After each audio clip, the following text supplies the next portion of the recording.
Alright, we're back. I lived somehow.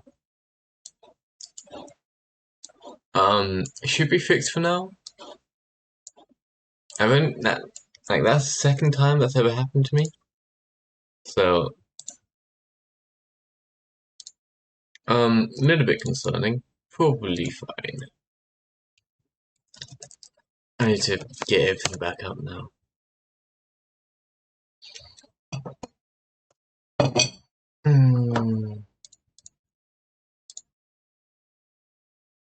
I might have gotten that within the 90-second window, so stream might have technically kept on going. Like I got it set up so if my stream does end, it like keeps going for 90 seconds. So I can fix stuff if like my internet goes out for a second. But you know.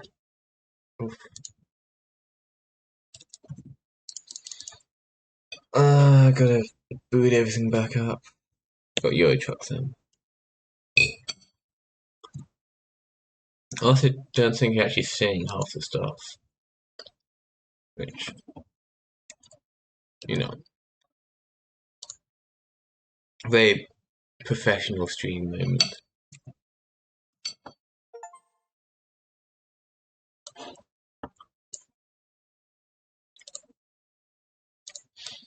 Stream.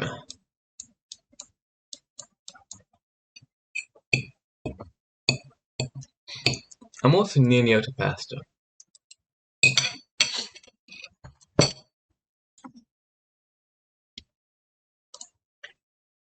Yeah. We should be back now. Yeah. We're good. We can take Rossi out again. I should have just saved exactly where we were. So nothing's changed, it's just a reboot. I also don't have any audio now. I didn't music rather. I need to get something back on. If I can actually get it up.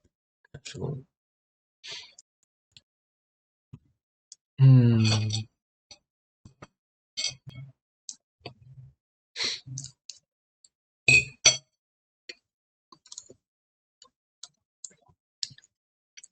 Oh, that's concerning.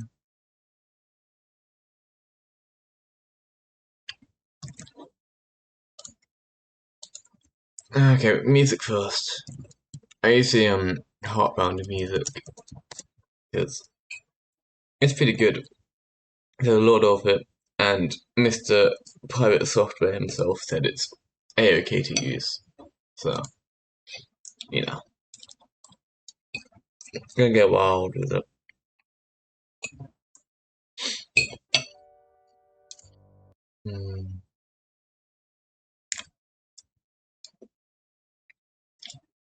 Which track do we want?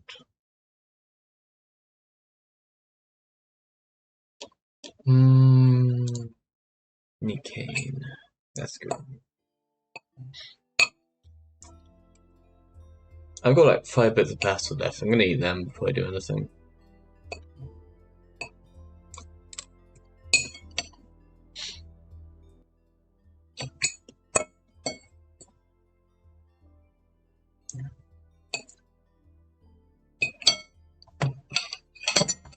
There we go. Trucking time. I should be able to get the gamepad back in. Oh. Well, I've got the other one back in apparently. One of them was my old steering wheel, but I haven't used that. Well, since I went to uni, I think. So that's not happening.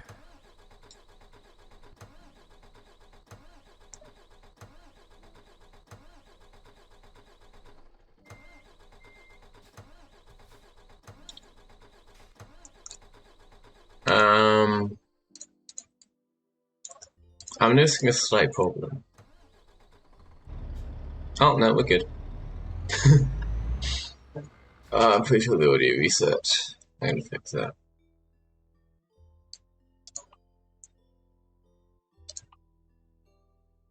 No, I didn't. It's like this before. Okay, probably fine. My laptop fans are going wild now. It's probably concerning. Although maybe it's fine. Who knows? Do I still have Tree with me? Or has he left me behind?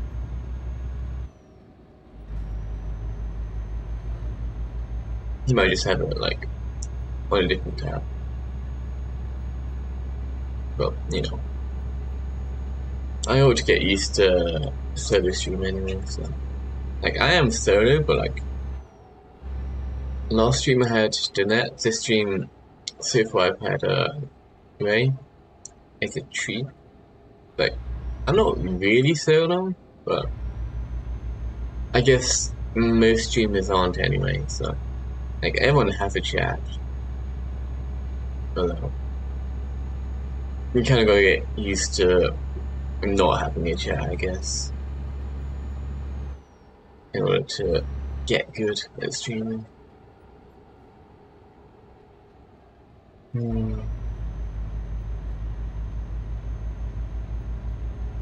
I might be able to sleep here. We're like, no, definitely can't. But yeah, if we keep going the way we are, then we're gonna end up passing out, which is like arguably worse than a vehicle malfunction. Like, Rusty has some trouble, but like Rusty can take it, you know. But if I'm having trouble, then yeah, then we're just dead. I can't do anything about that.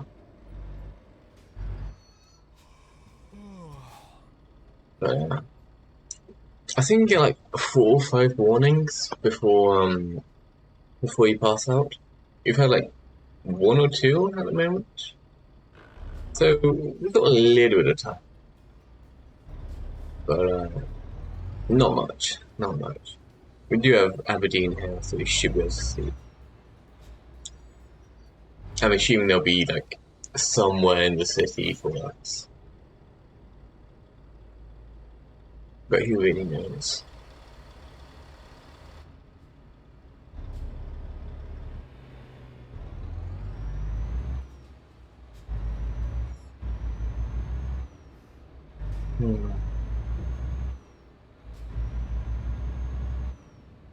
This is Aberdeen on the left. Just the entirety of Aberdeen and like Euro Truck Sim, very good game, but the scaling is like way off.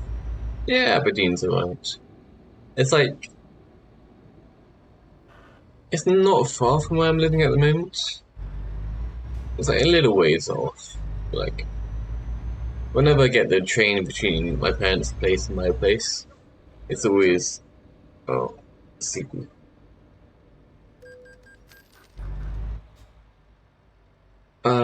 Yeah, so it's the last one on the track. I'm not seeing any sleeping areas.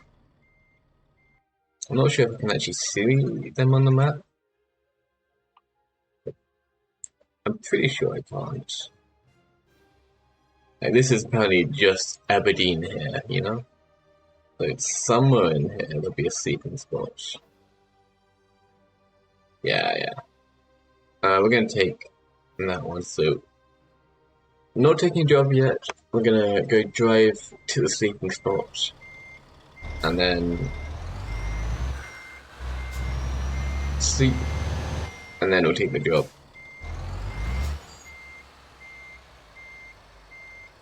We're just gonna turn around here.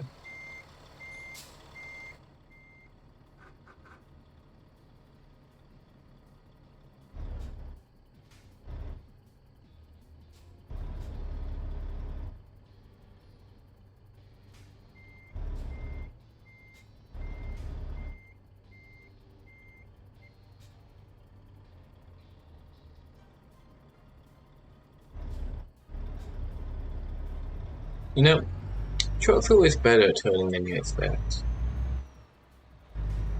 Like, my truck's like almost the entire width of this area.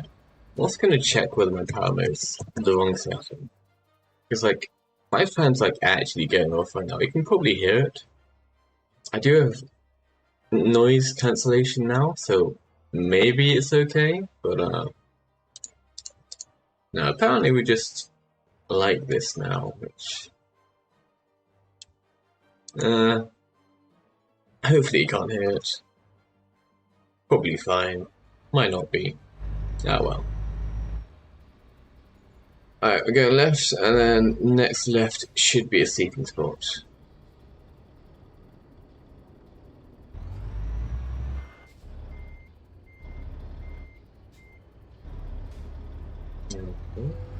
It's just been going out. I mean, it's like probably been too far over. Hey, no fan. I see this stuff in that assembly's probably working then. Because like, it is like fairly loud on my side. But yeah, new mic settings probably got it going good now. And yeah, you can see on the map there's a sleeping spot right here. Somewhere. This one there, I think. Probably. Yeah, we got this.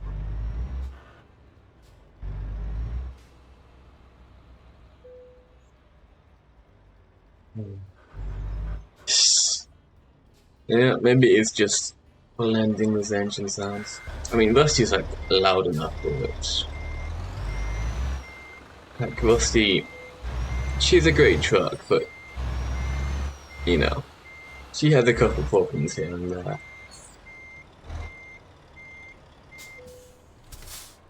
And now I can sleep.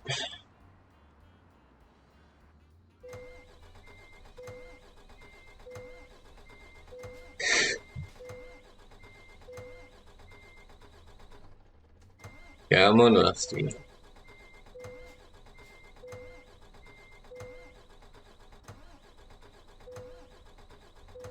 Like, Rusty can do it. Like, we're at 100% damage, but like, I'm fairly certain she's gonna come back on. Like, they are supposed to die, like, before 100%. Like, this is literally as damaged as it can be. So it's, not supposed to work, but it has been so far.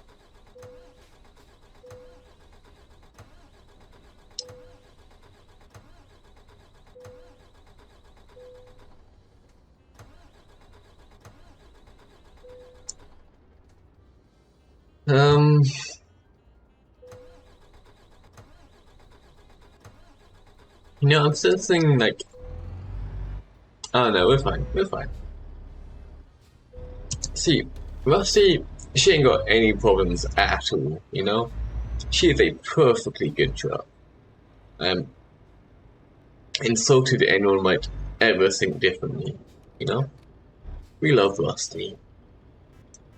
Like, flawless truck. She always starts up just fine. Why are there so many cars here? I want to be going over there. I have to cross this entire line to get to the trucking jobs. But, I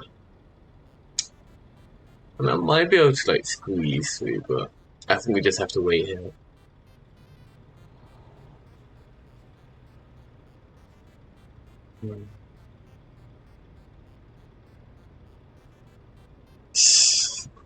Yeah, this is my one and only truck.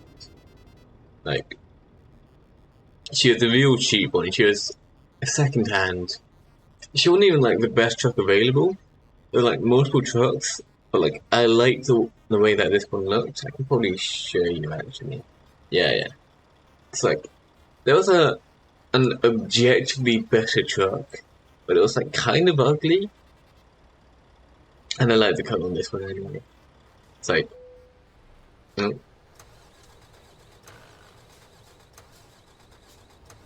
Come on, Rusty. It's like, she ain't the best truck, but like she is my truck, you know? I've got this.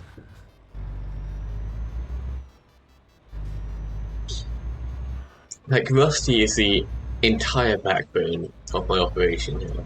Like, Rusty's my only truck. I can just take quick jobs where they like give you a loan truck. And like, yeah, you always have to start off by driving other people's trucks. And then once you get a bit of money you can buy your own. And it used to be very expensive, but they made it so you can buy a second-hand truck, which is significantly cheaper. But they of course come with problems, which we're seeing a little bit off this Rusty. But considering she got like 100% damage, you know, she's holding up pretty good. So, yeah.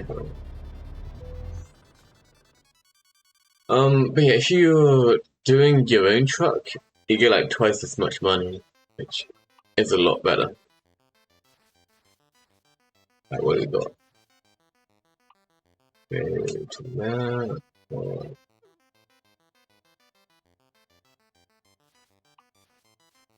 that. This job's better.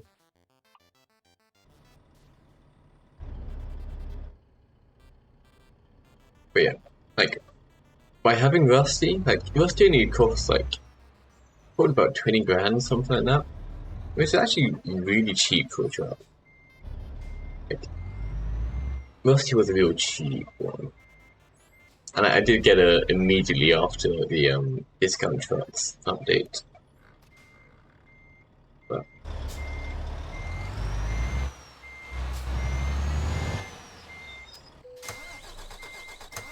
oh, Rusty.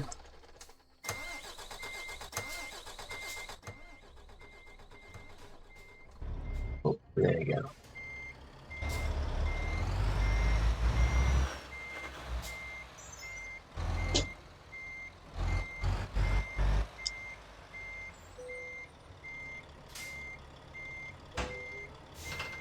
There we go.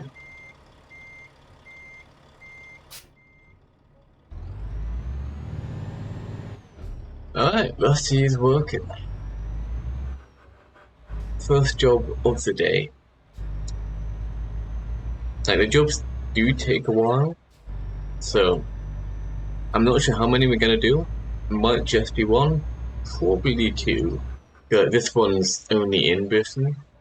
Like, in most jobs you have to like go between countries, but this one's like Scotland to England, so fairly easy.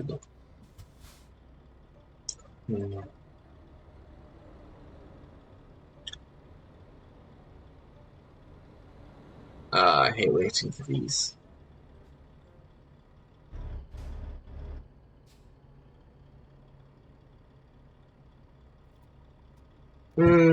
So many cars.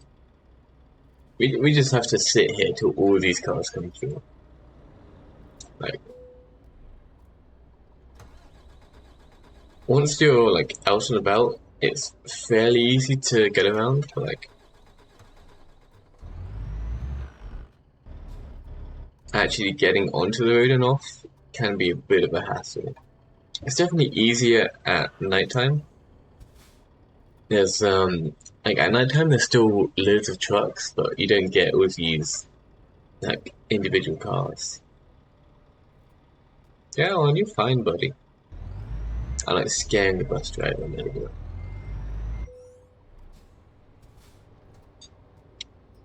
The drivers in this game have all their rules.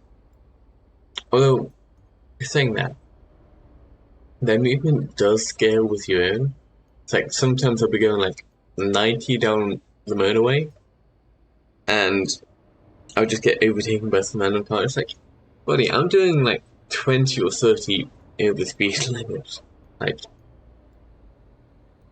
you know, no, they can be more reckless than me sometimes. Oh, we could have gone there. No. one was actually a good opportunity, but Rusty didn't want to.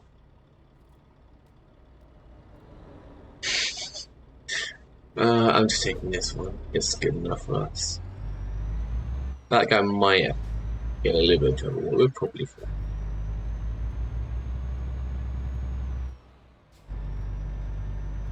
Yeah, we're good. We're good. We love Rusty. I probably ought to get fuel at some point too, half a tank. I mean, that's probably enough for this job, but like, only just, so. Next time we see a gas station, we're gonna pull over.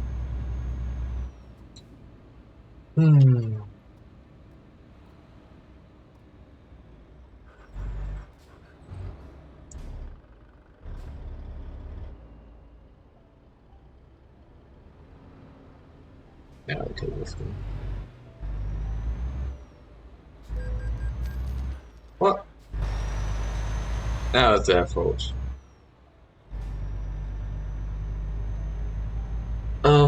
Top 5 anime. Well, I don't really like watch much. Like, I went through a phase as a kid of like watching a whole load, but like nowadays, I watch like one anime a year. Like, I'll binge the entire thing in like a week. Like, I think my favorite one is Goblin Slayer. No, alongside the load. Like, Goblin Slayer is like, it's a good one. I like it. Probably got the Fate series second. Like, I did Unlimited Blade Works.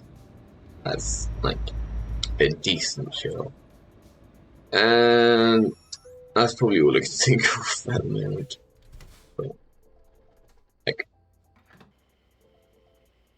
I just don't watch much anime nowadays, you know?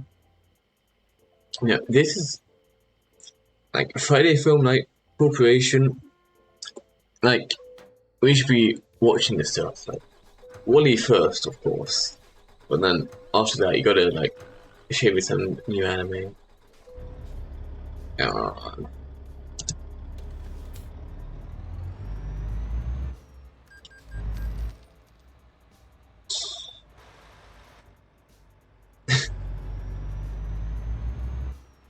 Again, like, show this to the corporation. There's people back there, but they're waiting for me. I'm just gonna go for it. I always hate using the far side wing mirror. It's like, I cannot see shit through that.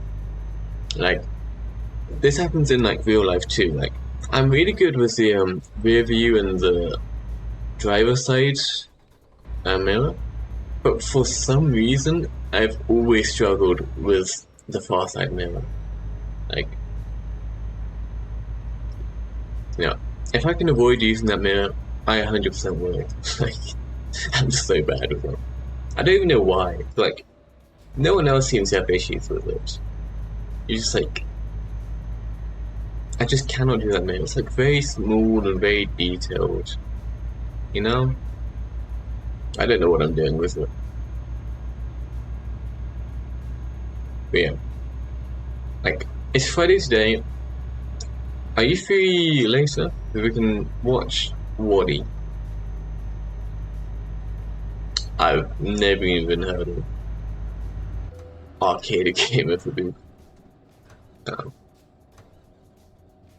Yeah, I want to speak.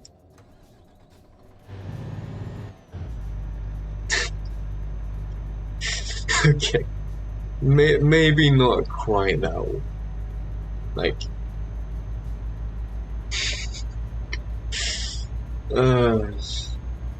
I mean, the corporation would probably still watch it. But, yeah, maybe not that one. Like, I think the corporation should be doing more, you know? Like, we got a good selection of people, and we're not doing a whole lot at the moment, like... Oh, you know, just to do stuff in general. Like, I like doing things. I like being productive. Like, you're talking about that. Do you have them, Tree? Share this with the class.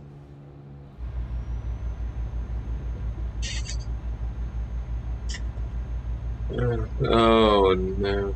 Tree. What are you doing? This stays in the DMs. You don't announce your stuff on stream. Tree officially has passion panties, which isn't something I thought I'd be saying. Yeah, now we all know. I'm gonna make sure to share this VOD with everyone.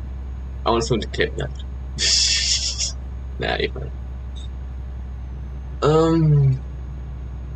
Shocking. But are you free later?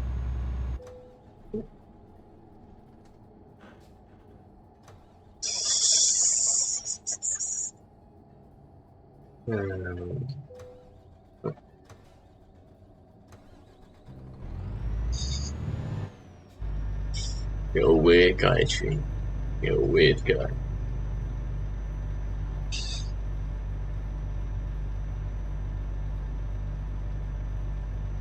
But, Tree, watch Wally with me later. Like, you know, we need more corporation activities. And I think watching Wally every week is an incredible idea.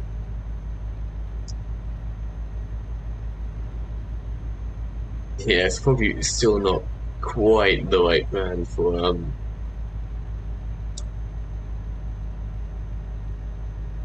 Okay. I mean, if you're free tonight, I would genuinely watch it with you.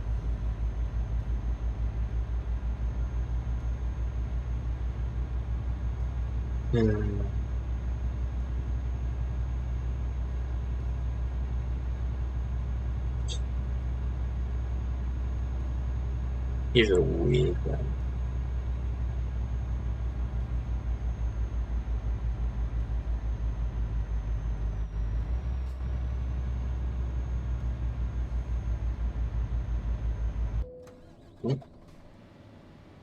Yeah, I'm on Rusty.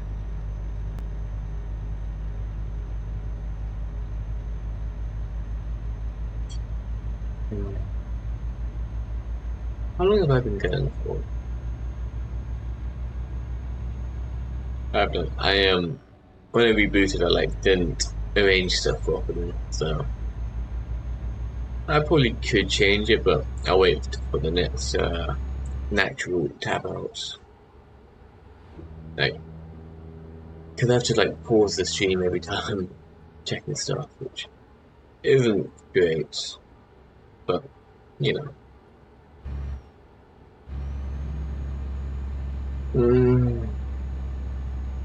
But sometimes I gotta tab out anyway, so I might as well fix stuff wrong.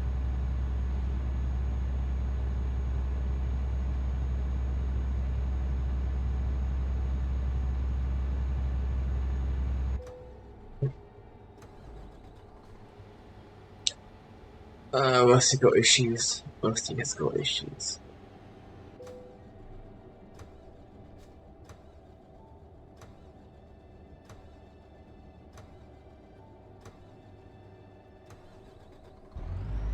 Yeah.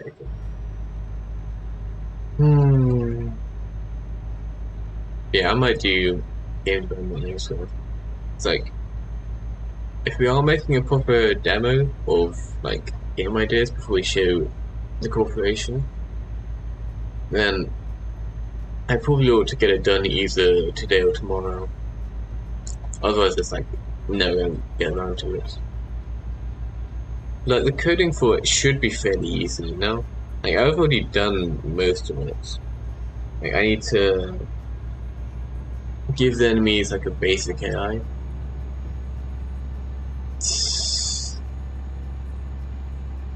I mean,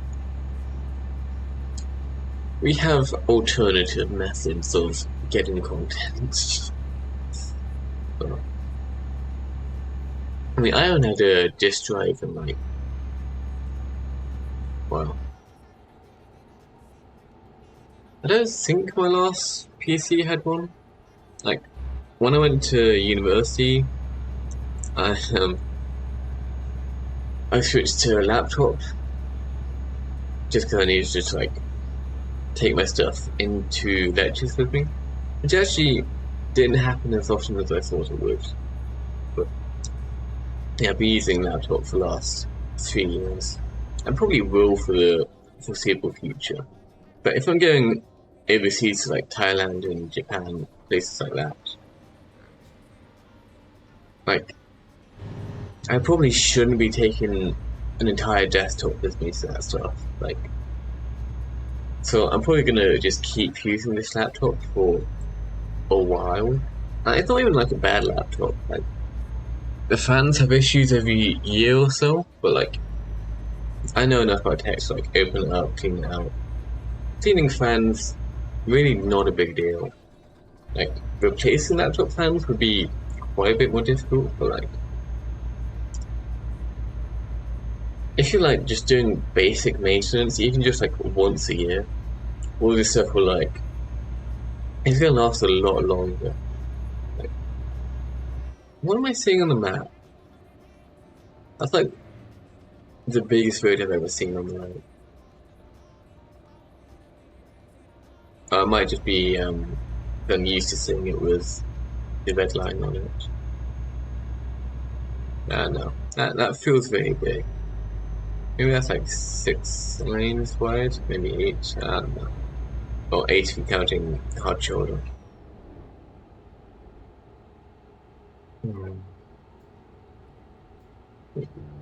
Okay, I'll also show you my piracy stuff at some point. It's like, I found a really good way to pirate stuff, and it's like pretty safe actually. Like, there's a perfectly like legal and noble system which is like built for compatibility, so you can just like hook pretty much anything up to it, and you can have community add-ons. So what's ended up happening is all the most popular community add-ons, stuff like that, just so happen to go to piracy sites. So what you end up getting is just mass automated piracy, and because the program's doing all the heavy lifting, you're not actually like going through the piracy yourself. So it like strips it down to just audio, stuff like that. Oh no, just video rather. It's like, I'm fairly certain you just can't get a virus to it, like even if you tried. So it's like really, really good for piracy. Like, as long as someone is pirating it somewhere, you can get access to it, which is really good. But I want to show you what I use for that at some point. I probably shouldn't say here, but like, you know, it's really easy. Very, very convenient.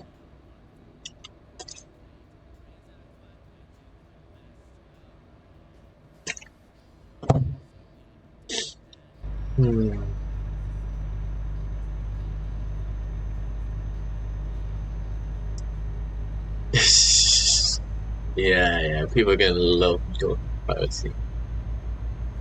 As long as I don't actually like say what I'm using, it's probably fine. Like, I guess I am well, actually no, like, in the UK, there's like a couple weird piracy laws. It's like, I'm fairly certain it's actually completely legal to pirate stuff if it's only for yourself and you're not sharing it. It's like, even if I like openly say that I'm pirating online, I'm fairly certain I'm absolutely fine. It's only if I then like started uploading my own piracy stuff for other people to watch. Like, only then would it be illegal. It's like, I'm fairly certain I'm fine. Yeah. I unfortunately do not sell drugs. It is above budget. What if I could? Nah, I wouldn't. No. Mm.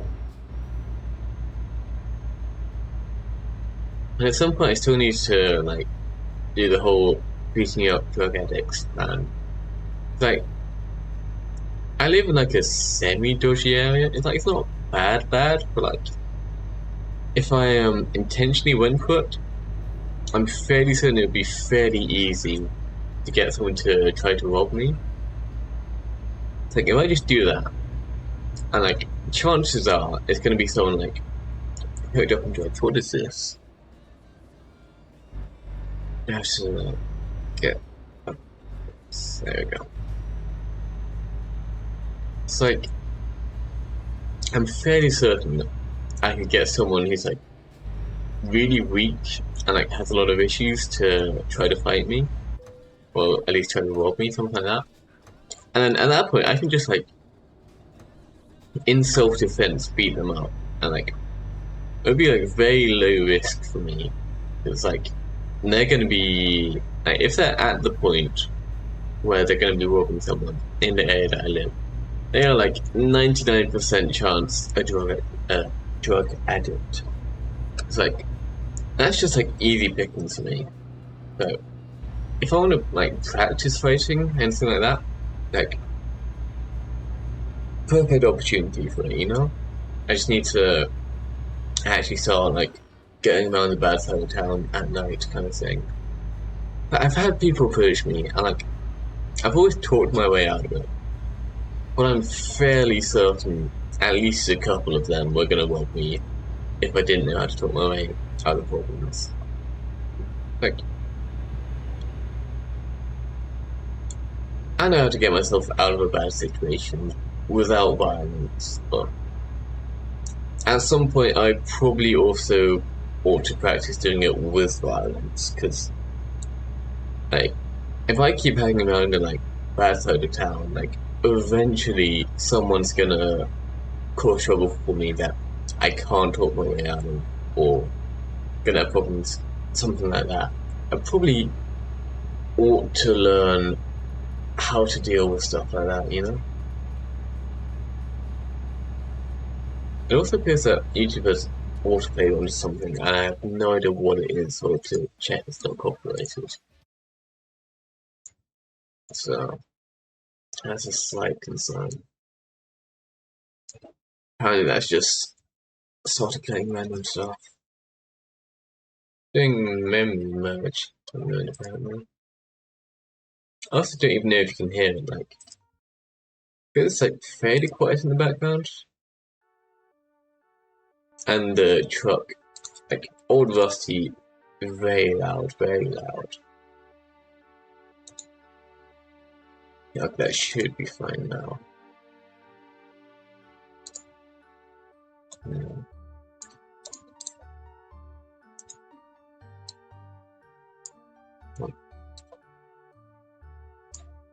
Alright, that should be fixed.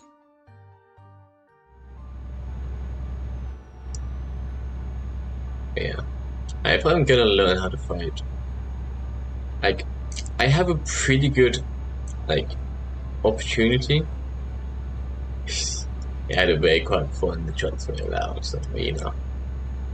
I've got a decent opportunity to get myself into an easy fight, but because I haven't had a fight since primary school, literally. Like, I have no idea what I'm doing nowadays. Like, if someone like with any actual fighting experience went for me, like I wouldn't stand a chance. Like, I am like stronger than most people, but like not by a big margin. And, like, if someone knows how to fight, they're probably going to be stronger than me anyway. You know? So I probably ought to learn a little bit like I probably ought to up the power mode at some point. Like I'm still on power saving. But like if the fans are already going, I might get it out. Come on, Rusty. There we go. No? Probably not. Come on, Rusty. You got this.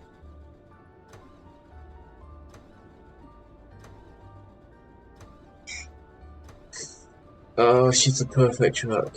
She is a perfect truck. There we go. I wonder if the damage indicator's like actually accurate. But I swear it jumped from 69% to 100%, like not actually hitting anything. I might have just seen it wrong. Like it might have been like I had a collision to go to 69% and then I had another one straight after and like only showed the first one. But like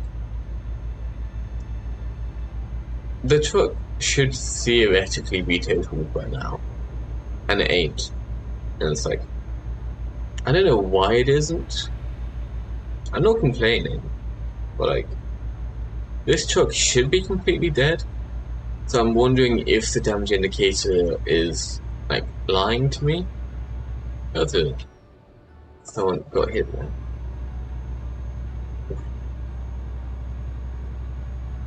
So maybe it can like go above 100% and get more damage without actually showing it. Or maybe I'm not actually at 100% and it's lying to me. I don't know. Like, Rusty ain't happy, but she ain't broken. Like, we are definitely not 100% damaged. I like feel myself catching myself. No. Sometimes I catch myself not enunciating enough. Like, I feel like I'm doing it more nowadays. Cause like, from singing stuff like that, I can tell when I'm making mistakes, but I'm also not fixing them yet. It's like, maybe I need to practice just enunciating once I drive. But again, I need to get this sorted if I want to be an actual streamer. Ooh, look at that, vaping. I like it. It reminds me, there's no actual story here, but Duke of Edinburgh, on, I think it was like Silver Expedition, like, there was one night we were camping in like a slight valley. I think it was like a farmer's field, but it was in like a kind of U shape. And we woke up like either 6 or 7 a.m. I think it was 6:30. And for some reason, like the entire sky that we could see from the valley was just completely pink. Like the entire, like everything in the valley had this pink glow to it because of how pink the clouds were. And I have no idea why it happened. Like, it's really pretty, you know? So like, we do see pink areas in the sky, but like, it's usually only a very small area. So I guess for that one day, it just so happens that like that small area happened to be exactly above where I was. Like we can only see a little bit of the sky. So yeah, for us, the entire sky was just like fully pink, you know? That was really pretty. There's a cop behind us. I hate cops. You know, cops, I have opinions on that. Because, like, I do believe that the police is, like, an essential service that we do need. Like, if some, like, fucking old lady down the road gets, like, armed robbers in her house, like, you need to have someone you can call to help you in that situation.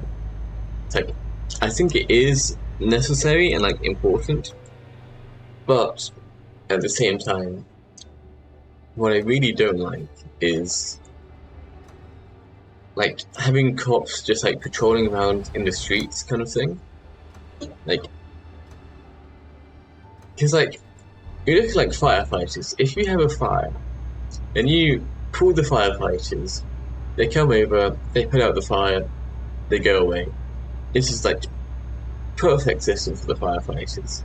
You have a problem, you can call on someone to help you, and the problem gets fixed.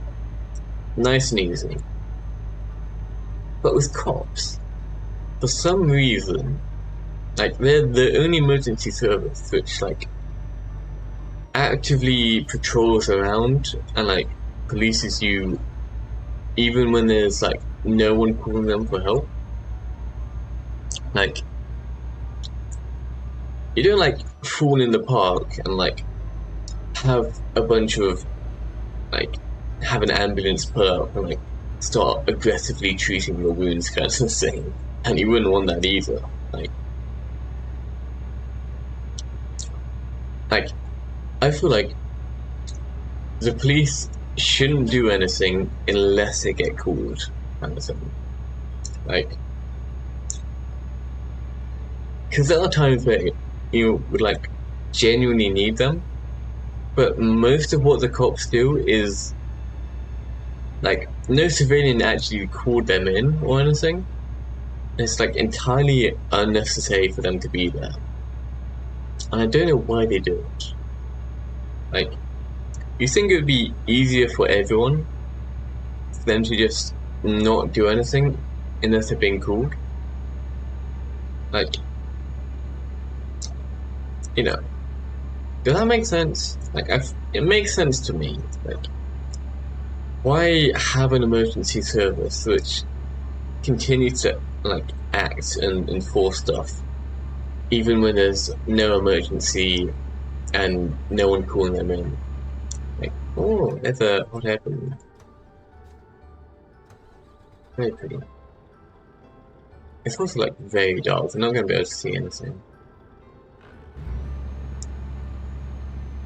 But like, I don't know. Just cops do a lot of things which are entirely unnecessary, and a lot of people have a lot of dislike for them.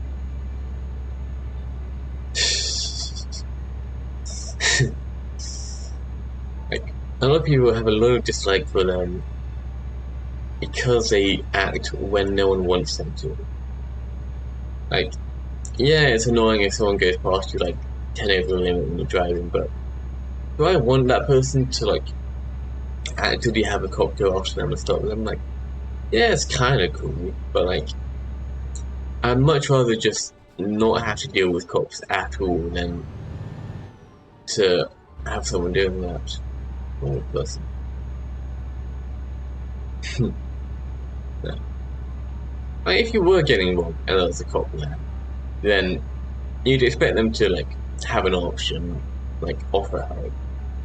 Like, if you break a leg and there's like a paramedic right next to you, then yeah, fair play. Like, paramedic's gonna help. That's like very good of them. We all love a paramedic.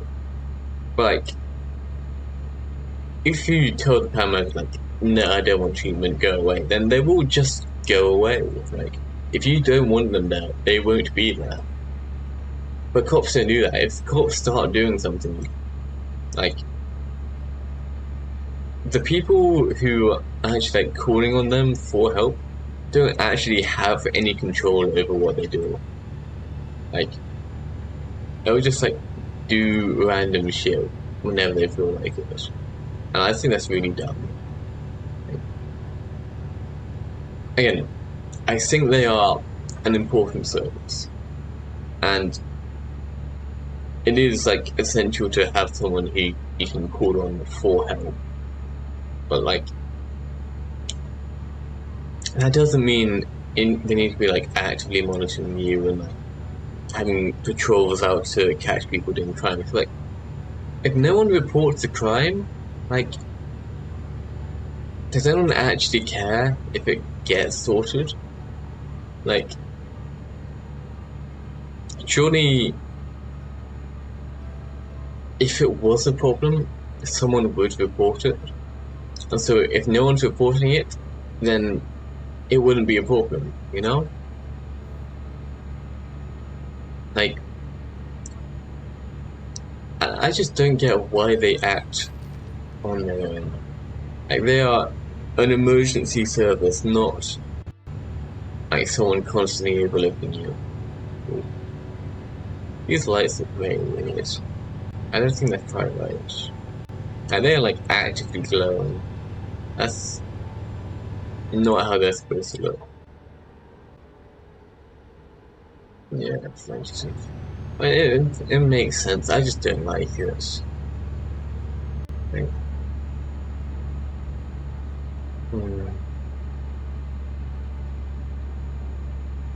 I understand why they do it. I just think it'd be better if they only acted when someone was actually reporting it.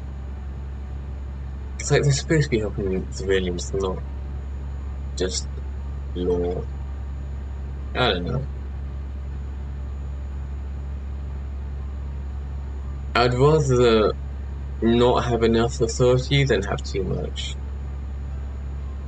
Like, I'm not some like anarchist, anything like that. Like, I understand the importance of this stuff.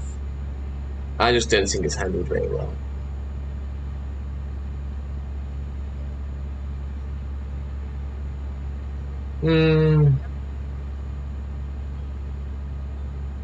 And I feel like some cops would do it, like, even if they, well,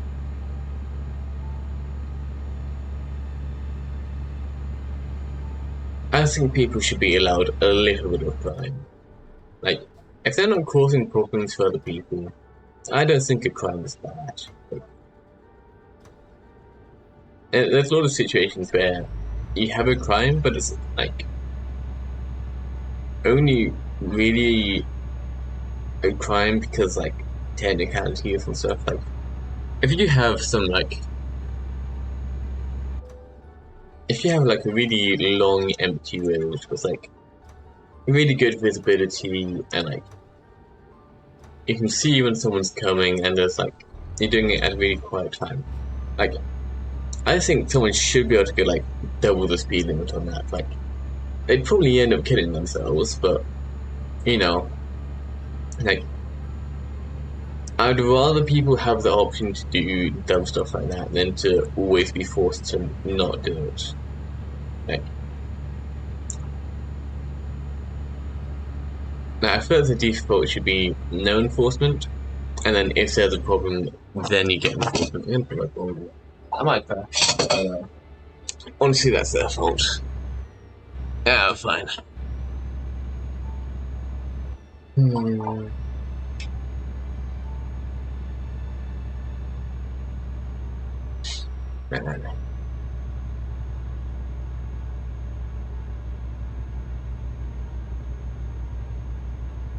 Yeah. I find when I'm like talking a lot, my voice gets a lot more throaty. So I'm thinking I might end up with like a deeper voice if I keep going, which honestly I'm fine with. It's something I need to adapt to, but like I don't have any issues with it being deeper. And if anything, my voice is a little bit too high at the moment. Like, I feel like it's training my voice a little bit. Not entirely bad. Not entirely bad.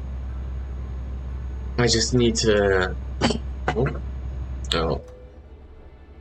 I just knocked a bunch of stuff over.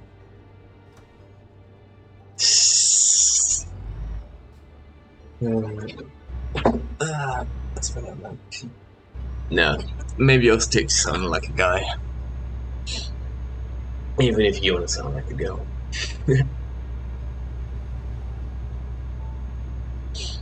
But yeah. My enunciation does definitely get worse when my voice is more throaty. I need to get used to talking like this. Otherwise, like, I'm only going to be able to do like 2 or 3 hours of solo stream, which, like, that's fine. It's not a bad thing. I probably should have slept there. I'm getting tired. But yeah. I know, it's a persistent issue. I'm gonna get slowly better at. But how do I pronounce S? Like, I tried to do slowly there. Like, my throat just failed. How does one say S? Like, slowly. Eh. Yeah, it's kind of funny. Like, my mum, or at least used to be a news reporter. She does audio only. So she's got like a very trained voice, like very much knows what she's doing with speech. I just have like none of that. I have no idea what I'm doing. Oh, come on, Rusty. You know, I called this stream fixing my old truck, but like I've actively made the truck worse, and I'm just like driving it around without fixing it. Like, what is this?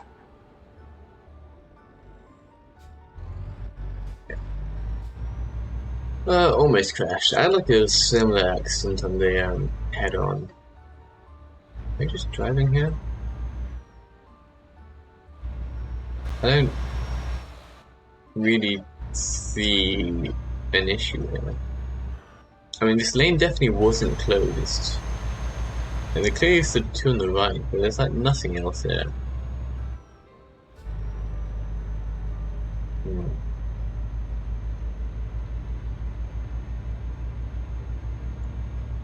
No, no. Road ahead might be blocked. Yeah, there's another cop there. I really should have taken that exit. What is this? And they blocked the road. That ain't good.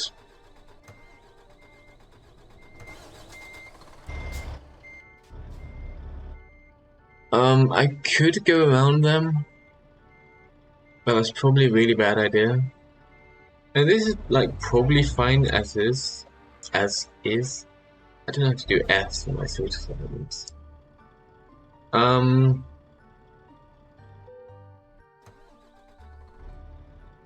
Do I go through or around? I think we're gonna go around. We're gonna do a little bit of crime for a moment. This is the entrance to the highway or motorway. So you're very much like not supposed to be driving in this area. But it's probably fine. If we take the exit here and crime is city. I mean,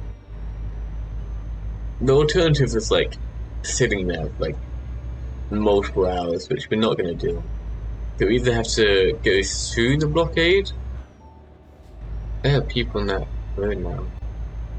We either go through the blockade or go around it. Oh. New person in the chat.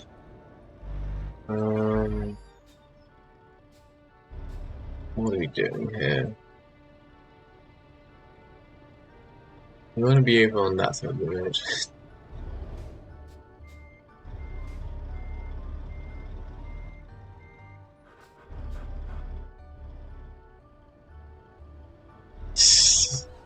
I do go very big fine fading the police. So yeah, that road on the left, that's the correct side of the road. We are very much doing crime right now. Somewhere around here we're gonna at some point we'll be able to get to the right side of the road. But Yeah, we're gonna be going head on into traffic right now, which slightly concerning. Hmm.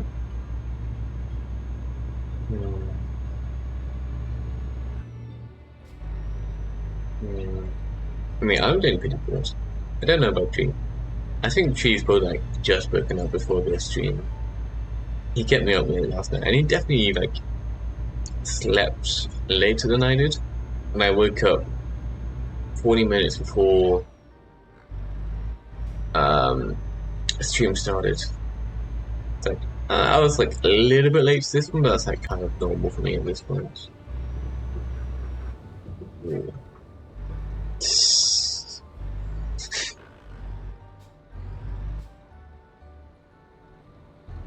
What? You woke up at 10? That's like 4 hours of sleep. Yeah.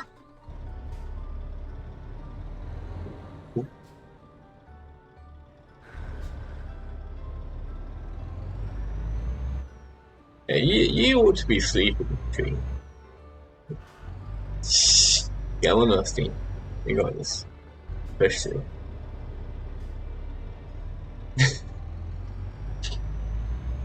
Uh, yeah, Rusty's got it. I have no idea what's causing that. I think the trailer might be on the guardrail, which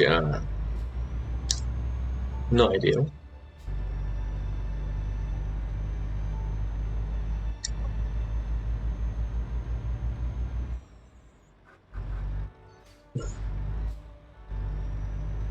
That's worse.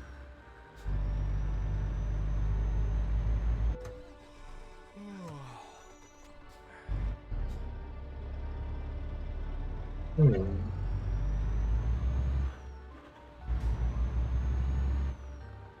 Interesting. I mean, I'm kind of just sticking to the scuff at the moment. Like, this is very much practice for me. I'm doing this mainly so I can like work my voice and socialize a bit. Like, I'm not doing anything professional yet. I'm just calling together random jokes. So I'm definitely not going to be commissioning anyone for anything anytime soon. I'm just going to embrace the scarf and see where it takes me. We have also just re-entered the exact highway we just left, which, you know, I'm sure that's like the optimal choice, but I'm pretty sure the roadblock clears, so we're fine now. But yeah, not looking to buy anything. It's purely for practice and getting my voice better. I need to like enunciate more and just work on my voice in general. It's like very strange. I probably sound like quite a bit different to how I usually do, but again, that's just I talk a lot, so it hurts the throat a bit, and that makes my voice gradually worse. But I'm gonna fix it. So it's like I'm here to learn, not to do well. I mean, I will do well eventually. That is an aim, but not yet.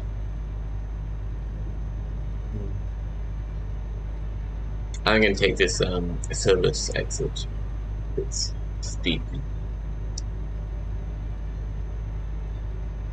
Probably gonna drive at daytime when we're done sleeping.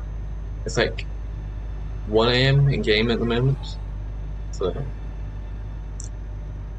like when Rusty's lights go off, which does happen quite a bit, it's like I'm completely blind.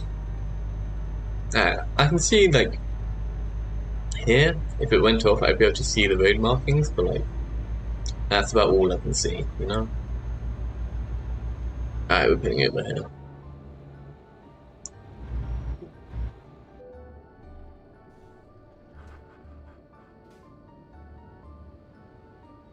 There we go.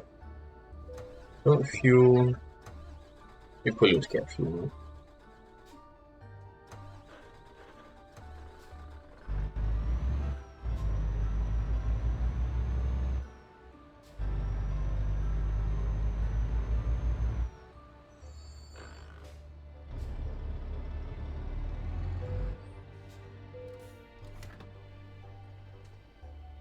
Right. I don't really need fuel, but like, if I'm stopping anyway, I might as well get some, you know?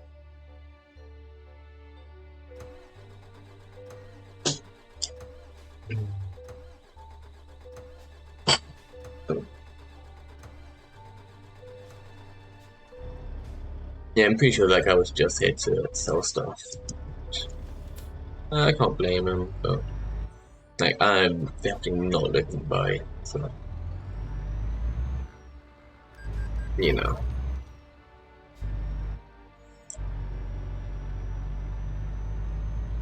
It should be a sleeping spot here.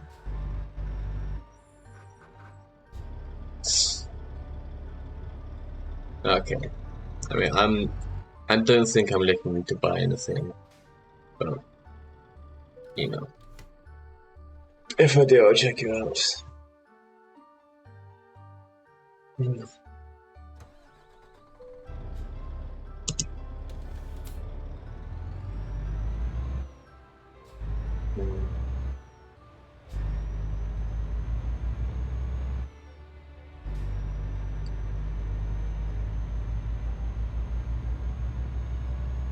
Maybe I should get Dream to voice chat.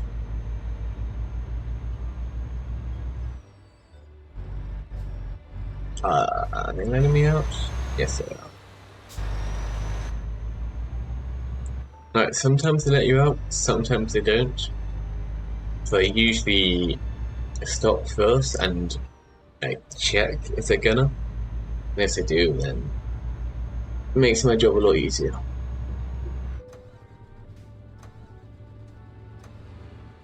Come on, Rusty.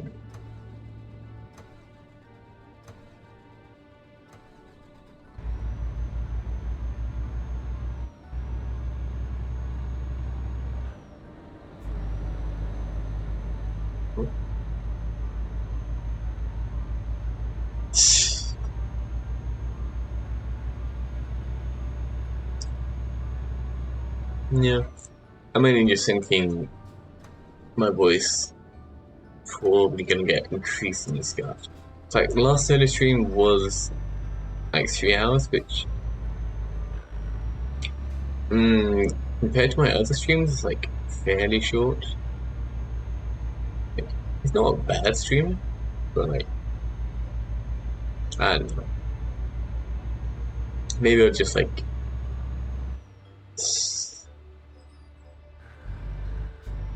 maybe I'll do a stream with just like me learning basic English, just enunciating, like saying S and stuff like that.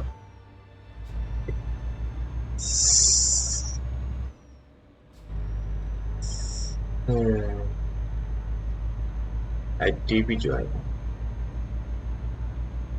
This was actually like fairly small as the one person. Like, there we go. It's like you get the American trucks where they do the engine out the front. Like these trucks are like very big. They are more like the difference between European trucks and American trucks is American trucks are a lot bigger, which makes them more aerodynamic and makes you do stuff like having like a bed in it. Like I'm pretty sure this truck does have a bed, like sleeping in. It's like American trucks can generally have like their own like full living space, like ovens and stuff, and like very fancy.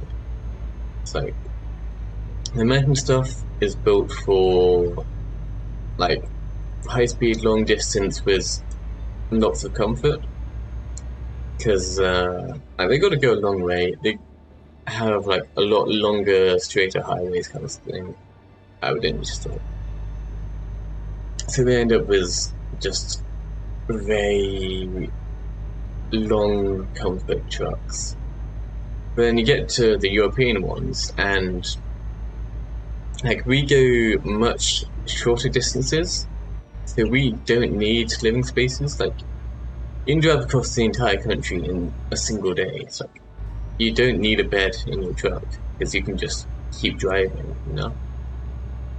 So there's no sense in like having that extra space, and we tend to have more things like roundabouts and tight corners, stuff like that. And so by not having the front section, it means you can turn a European truck like a lot faster. Like, because American trucks like have a whole thing sticking out the front. So if you want to do a corner with that, you got to get the entire front in as well. But with European trucks, it's like a lot easier to turn them and get them into tighter spaces, which for me makes a lot more sense. Like I do prefer the European style, but like American does make sense for American jobs. Very much just where you're working, what kind of job you're doing. Well, since it's Euro Truck Simulator, not American Truck Simulator. Oh, nice car. Of course, European trucks are going to be better equipped for it. I don't even know if you can buy American trucks in here. Like, you could probably mod it in. It's like, I'm fairly certain Euro Truck Simulator. I can announce it. Euro Truck Simulator and American Truck Simulator, like, pretty much exactly the same backend. It's just different trucks and different maps. It's like you'd think it'd be pretty easy to get American trucks into Euro trucks, and I don't know. I don't know whether it's like officially in there or if someone can put the trucks in.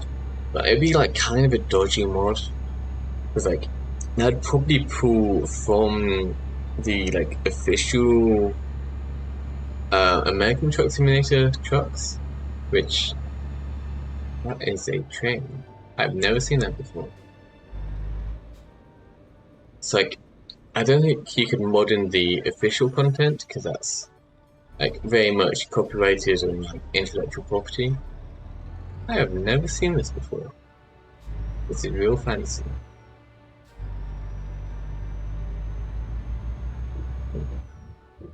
Yeah.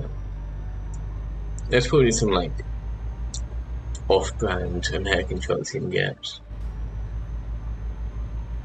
I don't know. For me, I like Euro truck because the trucks make more sense to me.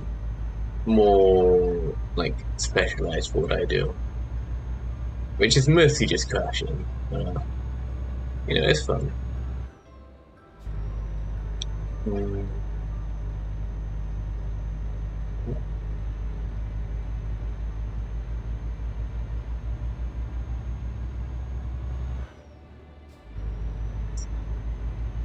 But yeah, it would be interesting to try out the American side.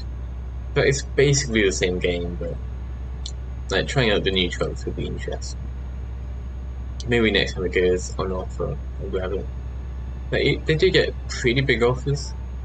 I think I got Euro truck something like 80% off, something like that. So at some point, I might do the same for American Truck Simulator. Just get a real cheap one, or get it on sale. I mean, I could like, if I do end up streaming properly, then I could do like a starting over an American Truck Sim.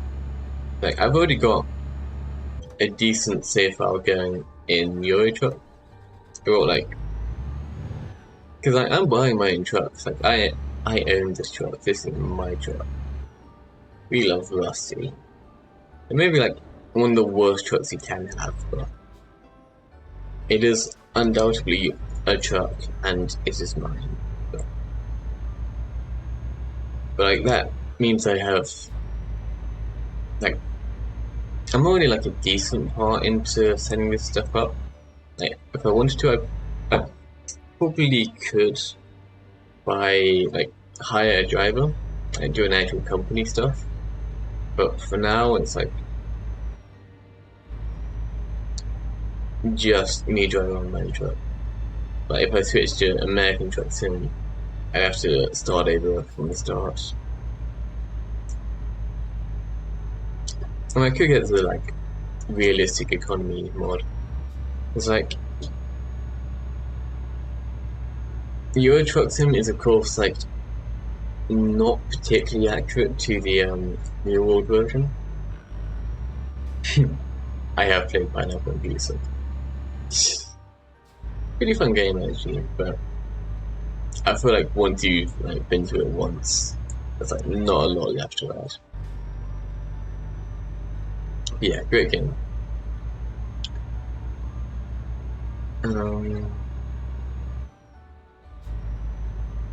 Yeah, I feel like I've already got like a fairly decent setup in Euro Truck, so it would be interesting to like go American Truck Sim, get the realistic economy, because Euro Truck Sim and American Truck Sim are like way too generous with how much money you earn. Oh, come on, Rusty. There we go. This is full throttle right now. Oh, she ain't happy. She is not happy.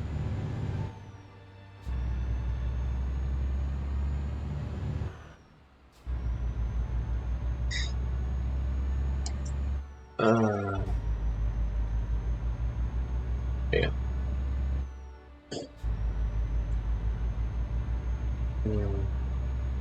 There are like quite a few other games we could play. Oh yeah, I played Getting Over It.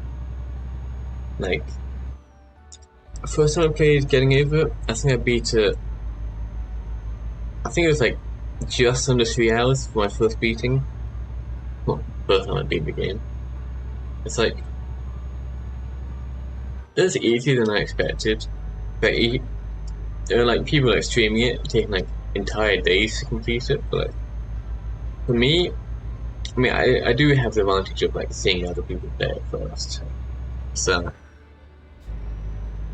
I mean, I did go into it with more information about how to play the game, but like, even still, like, under 3 hours is a lot faster than most people did.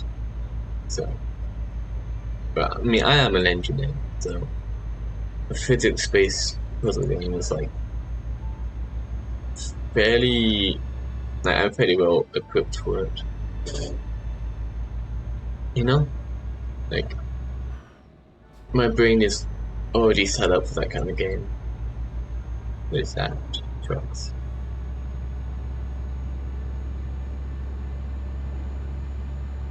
Case story. That's one by Double Fine, right?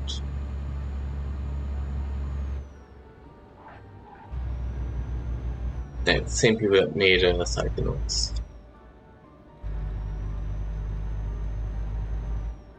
Because if it is the one by Double Fine, then I have actually played it, but through family sharing.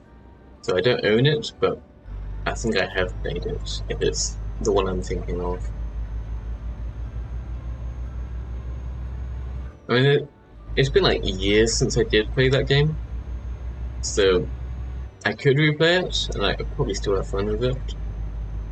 But I've already seen most of what it has to offer.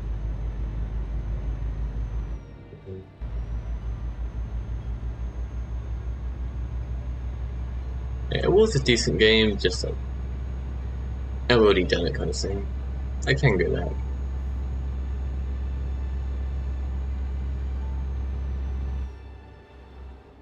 Alright, let's Google what it is. Cave story.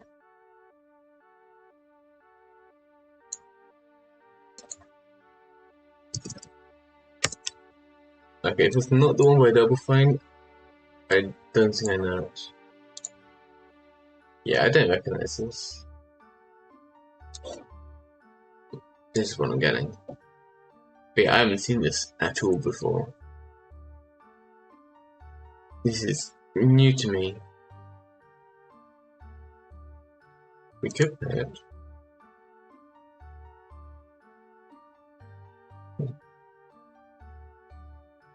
Alright, let's have a look at the Steam page. I probably shouldn't show it on stream, but case story Steam page. Okay.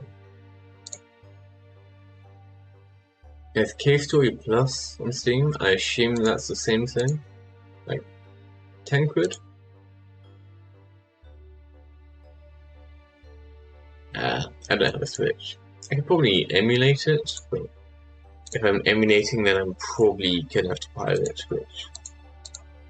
I could.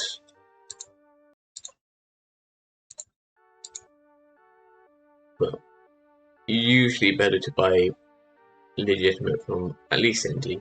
I understand pirating like big companies, like very much okay with stealing from the rich, but if it's just like a small group, small company, then I'm paying for that. I'm not gonna pirate from a small group. Yeah, like AAA games, something like that. 100% I would steal that.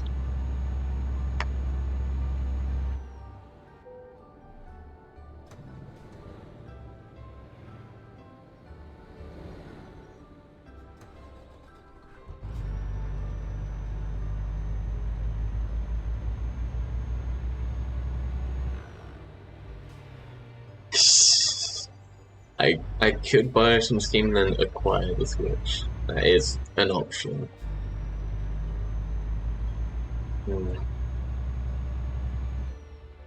Maybe one day it'll be within the corporation budget to actually get a Switch. Oh, original release is free. Is it like non-Steam? Like Steam when you showed me the new one, Case Story Plus.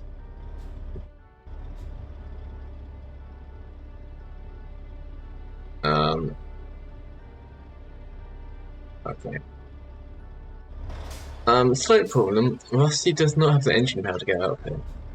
Now this is full throttle in first gear, and that ain't happening.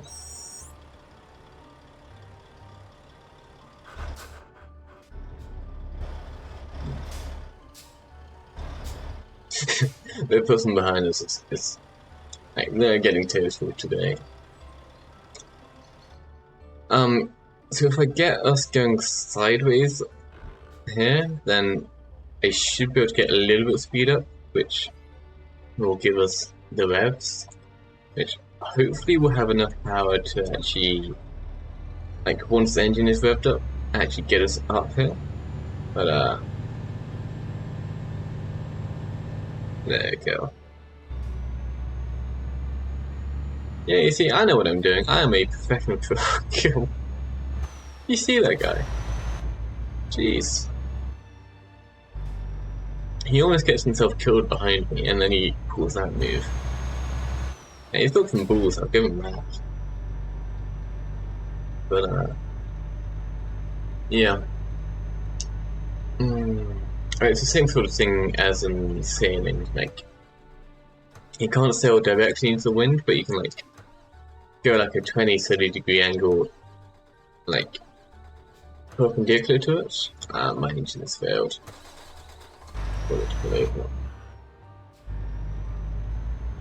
So you can sail upwind, like same way you can drive up a hill, but you just gotta do it sideways first, build up a bit of speed, and then flip it around, just like climb zigzag style. Oh my voice. I wonder if there are like any games based around voice stuff. But it would be interesting to work on the voice during stream, because like when streaming is the time when my voice has the most issues. Like, the longer I go for and the more I talk, the worse my voice gets, but you know. We do also have the horn. it's not a great horn. Like I don't really like modern horns, like just in general. Like you see like old cars and stuff, you use the horn on them, and it's like a funny little toot toot sound, or it's like a fucking really loud deep one, which is arguably funnier. But like I don't know, like modern car horns are just like really loud and aggressive. I don't like them. But like, I feel like each car should have like two different horns. You have like the big, like loud, scary horn, and then you have like a little toot toot horn. You can like sometimes, like you're on the road, you want to use your horn for something, but you don't want the like really loud and aggressive version. You want like a friendly little toot, but like there isn't any way to like actually change the sound, so it's always just the full, really loud, really aggressive horn. Like I want a toot toot horn, like a funny little one which sounds goofy and friendly. Like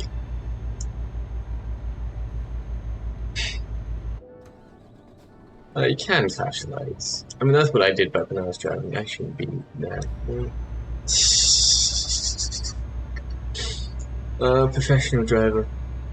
I'm so good at games. I mean, I didn't crash. I must have scared the shit out of that one truck driver. He's like fully stopped now. But yeah, maybe I ought to pay attention to that man.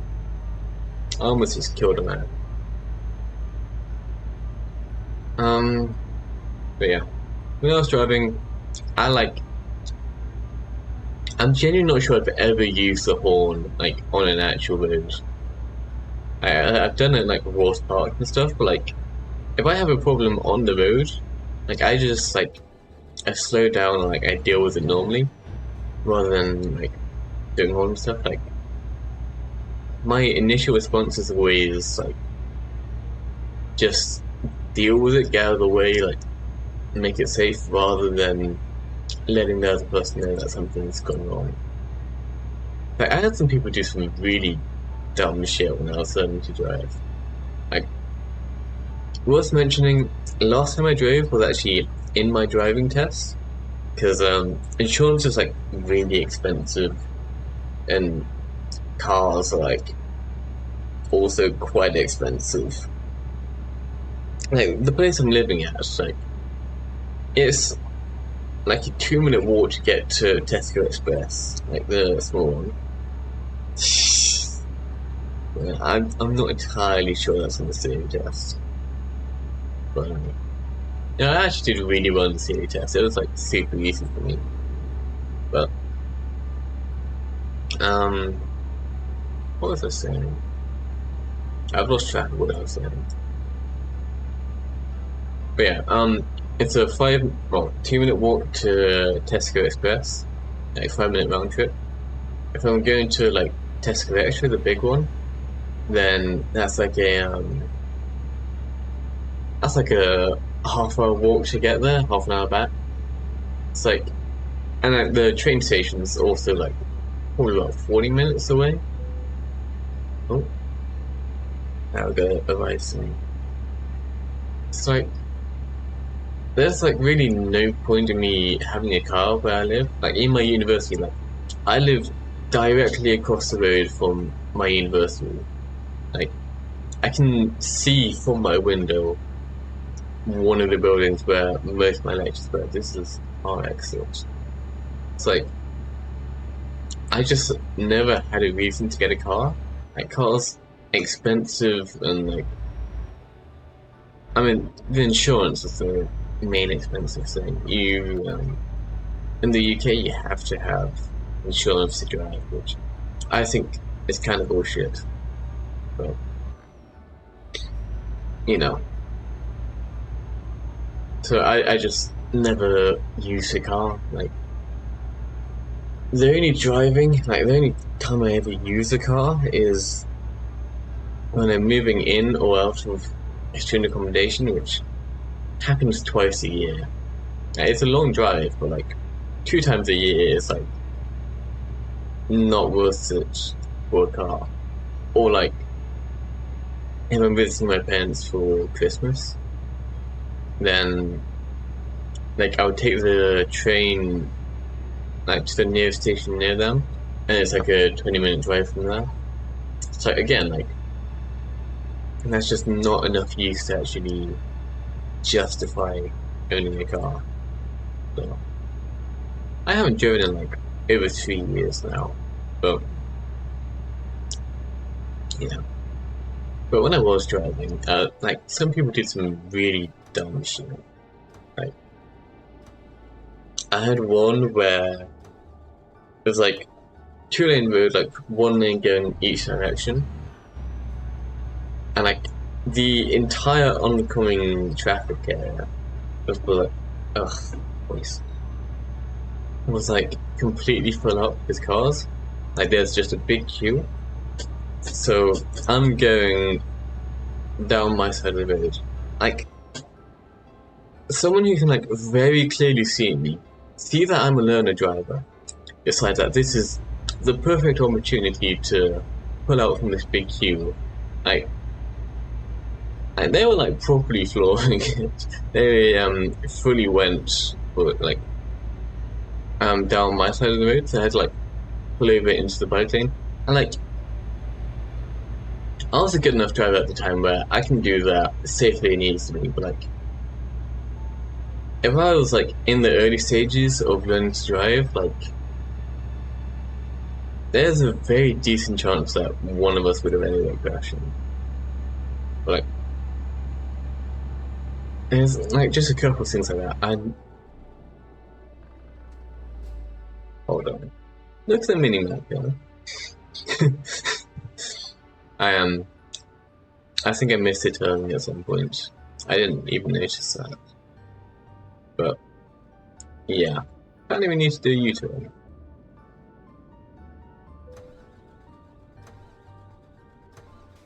Come on.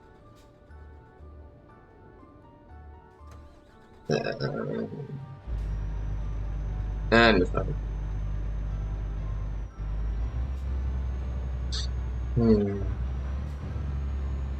Come on, Rusty. Yeah, some people are just like terrible, terrible drivers.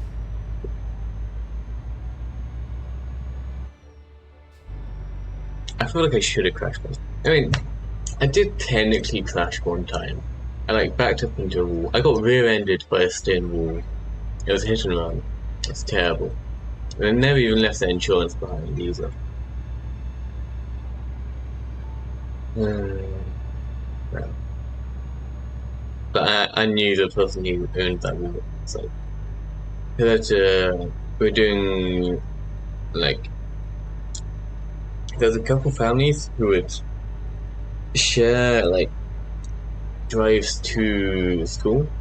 Like for like a year or so, I'd do the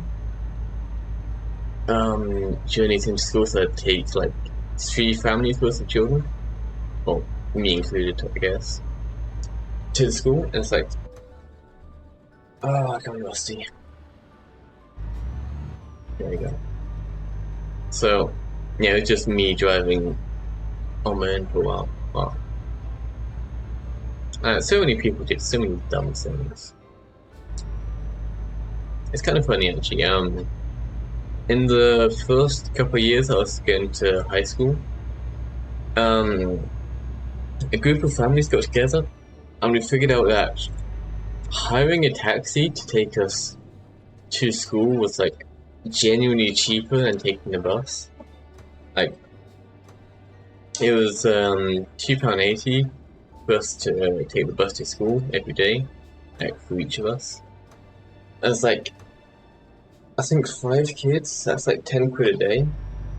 It's like I'm not sure how much a taxi costs, but we genuinely ended up just taking a taxi. Well, we took it back from school every day. We still took the bus to school, which was like a really shit bus. Like, And the buses in our area were just like especially bad. Like we had a couple buses catch fire. And like I don't think my bus ever caught fire, but we did have one. I think I've told this before, but I think only Tree knows this. But on the way to school, there was always like one tree that we drove past, and like it had a branch which the front of the top of the bus would always like slam into. Like it was a bad enough slam that you like sometimes hear like a scream from someone who like forgot that the branch was coming and just like completely panicked when they heard it. What is going on with the sat now?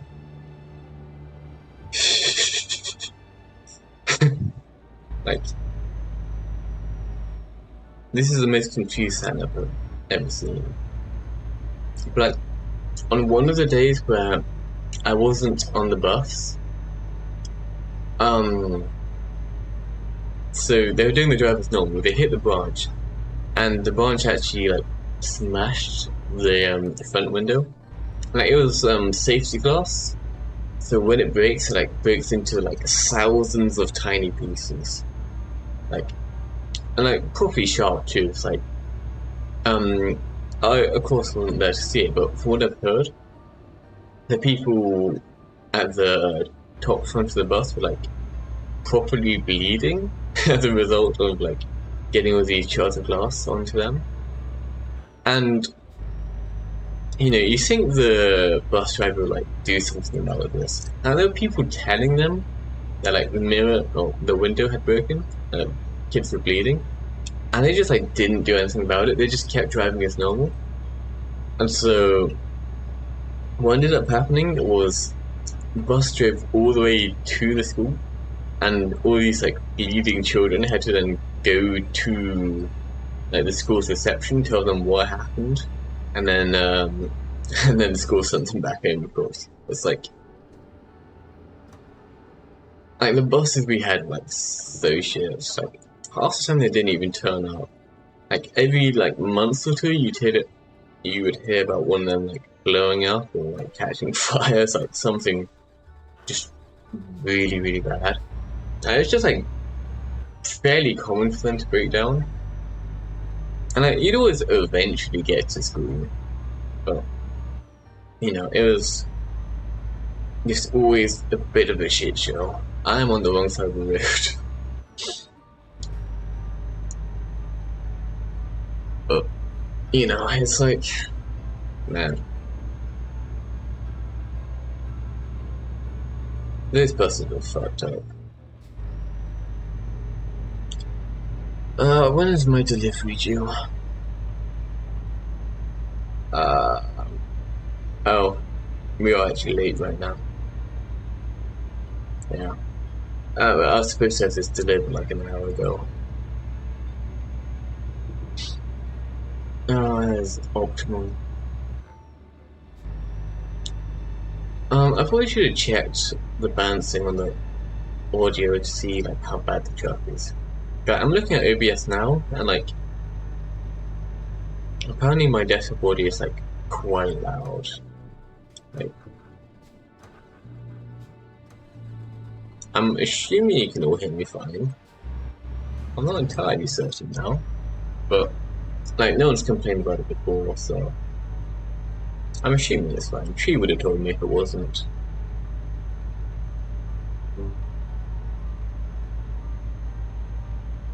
Yeah. I'm probably gonna do this delivery and then I'll probably do game development after. Nice. But yeah, I want to get the demo ready by at least Sunday. Like it's gonna be like very basics, like nothing too fancy, but you know, I ought to like have something to show. I also got a follower at some point. I'm curious to see who it is, but I probably ought to get like actual notifications up at some point, so I can actually see when someone follows me, stuff like that. For now, I just leave it for an after stream surprise. Oh. Damn, I'm rusty.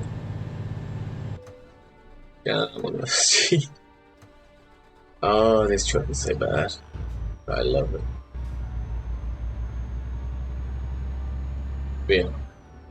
Finish this delivery. We've got like 60 miles left, which is not much. We've probably done like 80% of the journey, something like that. So, not much Euro trucks left, but you know, we'll do coding afterwards. It should be fine.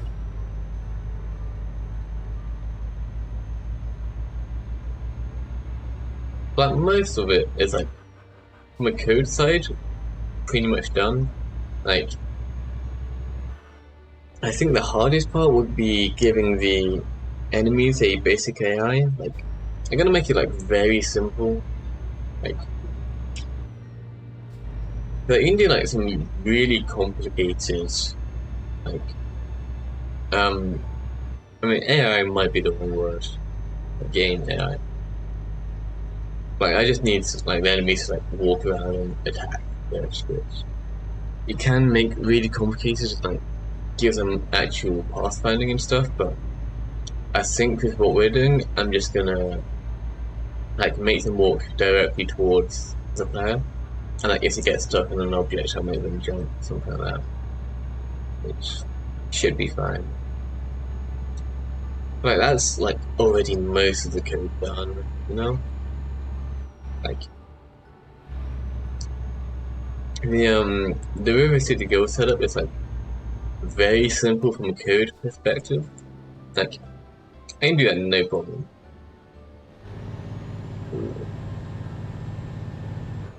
So yeah. I'll do what I need to do probably in the stream. And then like we need like artwork and stuff. I might do it myself. I might force Tree to do it. Yeah. I'll just keep it nice and simple.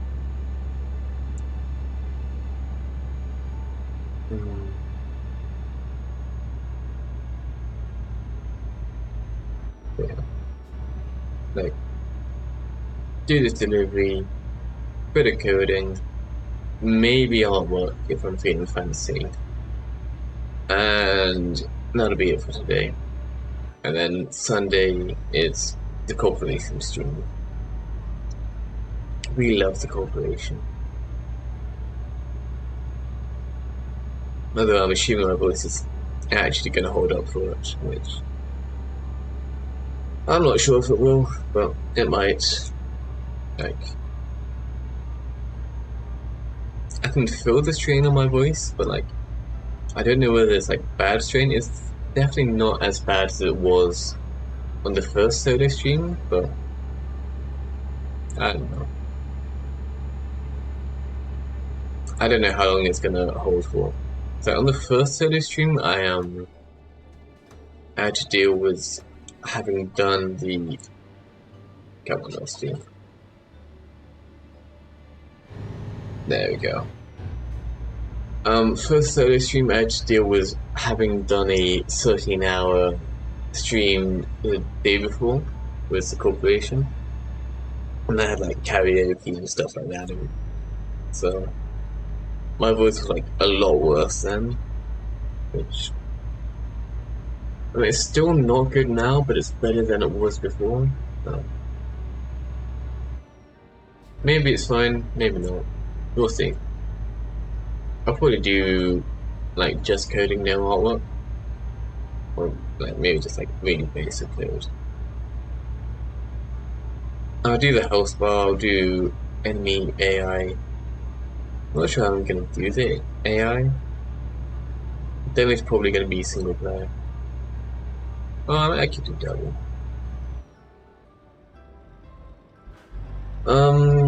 I can do like local multiplayer probably wouldn't be too hard, and then if I put it onto Steam, because like Steam has its own testing setup you can use, then I might actually be able to get like online multiplayer through Steam. I just use that as a crutch. So that is an option, but I don't know, we'll have to see how it goes. Yeah.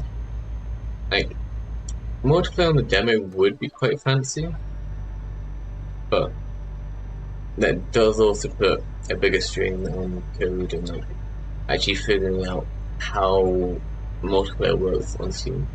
Like, I've never done multiplayer before. Apparently Steam makes it very easy, like very easy. So I'd have to set it up so it can use like multiple controllers as multiple inputs, which I don't think is on by default in Godot. So I have to figure out how that works. Like if I can figure out how that works, it's like Steam like literally just makes it yeah, I mean that's pretty much how Steam does the testing setup. There's like every game library in Steam has a hidden game specifically for testing, and you can then put your own setup into that. It's actually what most of the piracy stuff uses. Is it lets you play a Steam game despite not having it in your library. It's just like one game which you can't usually see, which will just let other games be played on it, which is what we'll probably use. Well, yeah. So I'll probably set that up on my side and do remote play together, and then because that treats the inputs as if it's local on my computer, which is exactly what we did on River City Girls. So that would let us do local multiplayer despite it being online, which is why I say Steam makes it very easy.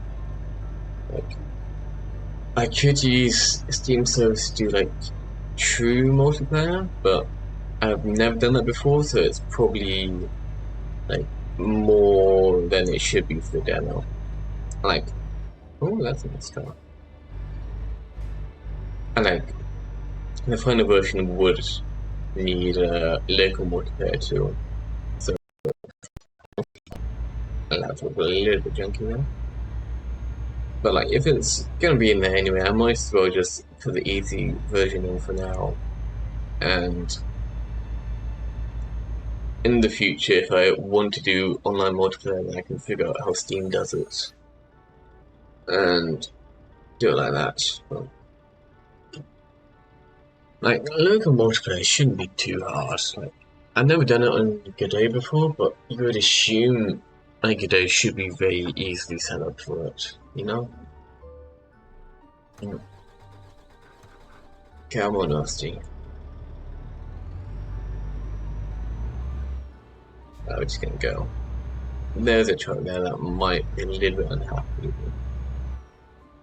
Oh, that was the wrong turning.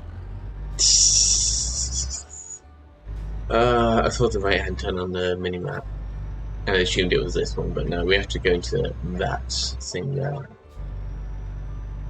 So, but yeah, that's the last of the delivery we're doing. Yeah, there's like the sleeping area if you want to sleep in these trucks. It's like not particularly fancy. I mean, you could probably put like a cooking thing behind the driver's seat, but like even that isn't particularly fancy. The American trucks have a lot more space back there. We could run the red. I'll wait. There we go.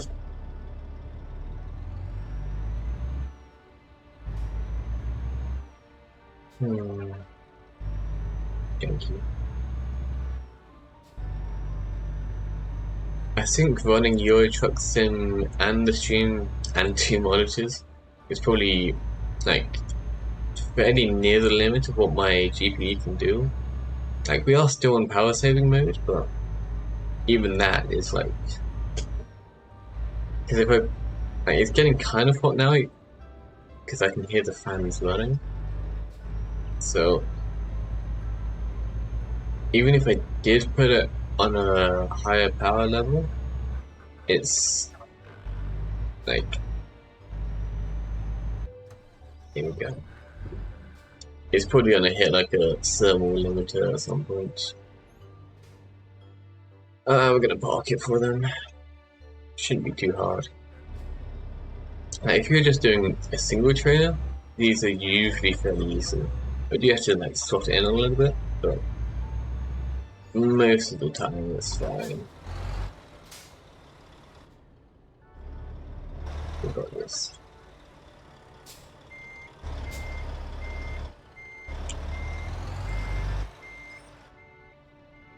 Where is the thing? Can't you right there? It's a lot closer than I thought.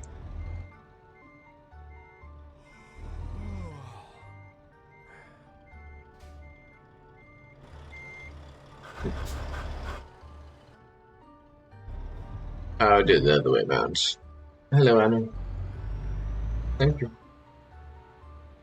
We are going to be switching off of Euro Truck Sim fairly soon.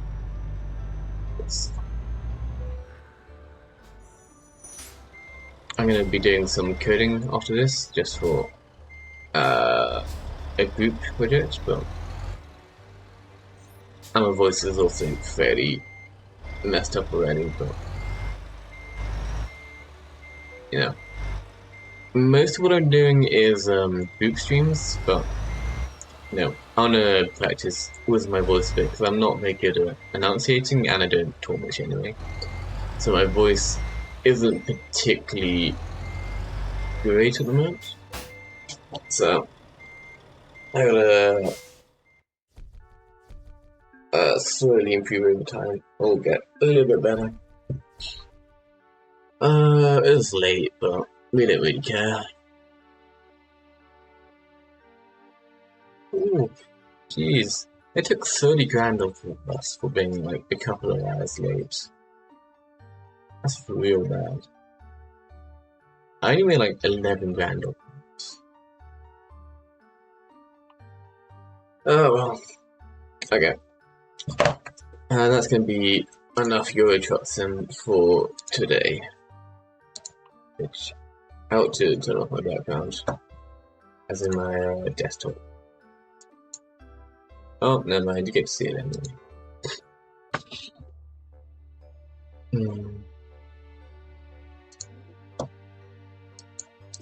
Let's have a look at Twitch. How are we doing?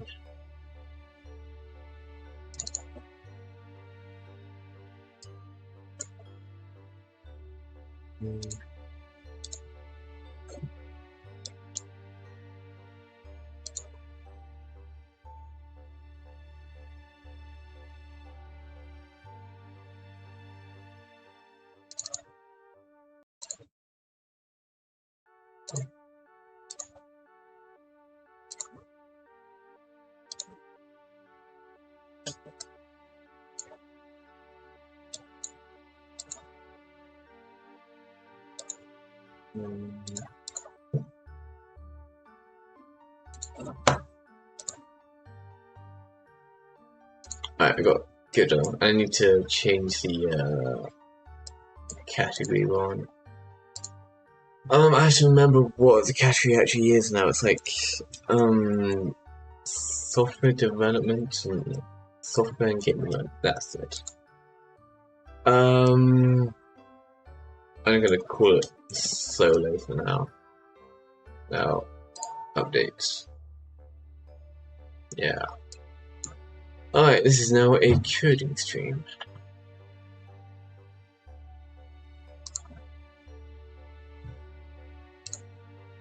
My flatmates are rummaging around a little bit, so you might hear that, but we're mostly fine. How long have I been going for? 2 hours. Well, I did have to stop stream early because I had my audio broke again. So, and this is what we have so far. It's very basic, very simple. It's like based on River City Girls. Like, we're just doing a demo because we've got a group we want to get together so we can like make a testing version of the game just to prove that we can. And then once we get this running, we'll share the group and we'll see if we can get like an actual group project going, which should be interesting. But yeah, at the moment it's like very bare bones. I'm gonna give the enemies a very basic AI, and I need to make some damage to the player, and I need to update the health bar. I need to make it so you can change put room you're in, which I mean, like, that should be the only things I need for the code. I mean, if I'm doing multiplayer, then I'll need to change that up a little bit, but for like just basic gameplay, this is like already most of it. I also need to make it so the enemies can die, which should be interesting. But yeah, we do a little bit of that. I'm getting a notification from something. I don't actually know what it is. Just the boot up. I'm also not sure he followed me. Like, I went up 2 and then down 1, so I'm curious who that is, but you know, I don't actually have notifications set up properly, so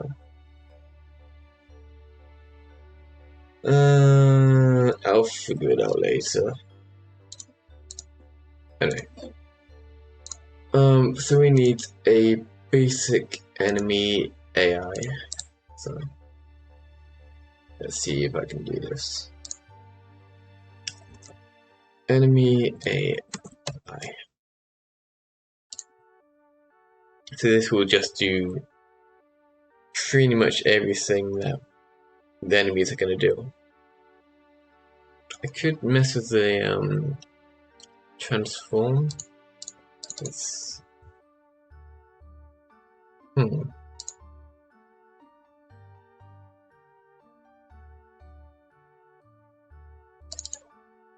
So what I need to do is I take we're gonna write this in comments for now. I'm gonna take the player position. In multiplayer we take every player's position and find the closest one, but for now we'll just do one and fix up later. I would take our current position, we find the difference in the 2 positions. And then we set the velocity x and y, so we get that from direction. I'm just gonna use the basic one as a template. So we need to do that. So direction equals diff. And then, so we're going to swap these out for this. So we don't want that anymore.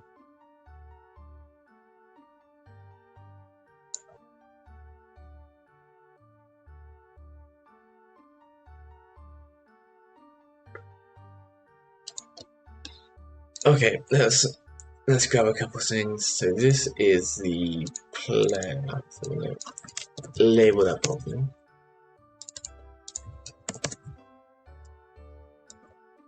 So for now, we'll just grab whatever random things we want. So we want whatever good day uses. I still use Unity in my head. That is a bot. We're gonna ban that. I need to figure out to ban stuff from OBS.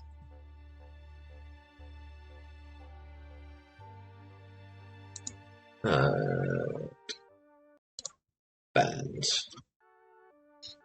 We love it. We love banning. So we need origin. We're gonna do global transform, which is somewhere.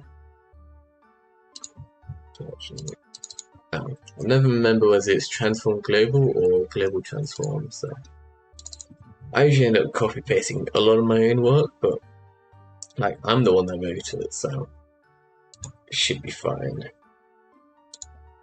So that's player position. Our position is just literally that. The difference is I'm not sure whether I can subtract vector 3s. We'll try it. So we'll do difference equals that. So we either do it like this, or we are going to subtract each individual component, which, yeah. I mean, like, code is code, like, you can't really do anything. Why is that complaining? Because it's not a variable. Yeah. Yes. See, I know what I'm doing. So that should give us all of that, or all of this. So we'll stick this in.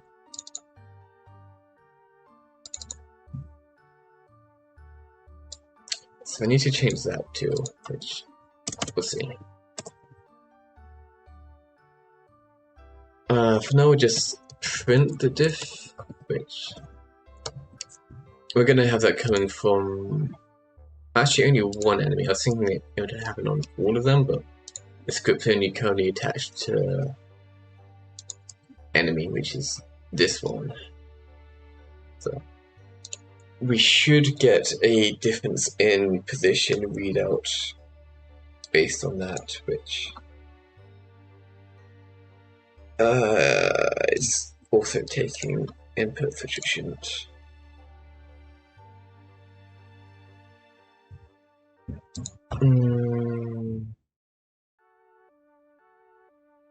So we don't want that. We're just going to do vector 3, probably vector 3. I'm going to zero that out. We don't want it jumping on its own yet, because we haven't got that coded. So we comment that out. And that should give us a readout without moving. Yes. So if I walk up to it, it's like very close to 0, which seems about right. Yeah, and if I'm far away, it then reads gradually higher. So that is working. That is the difference. So we can do subtraction like that, which is very convenient for us. So the direction should just be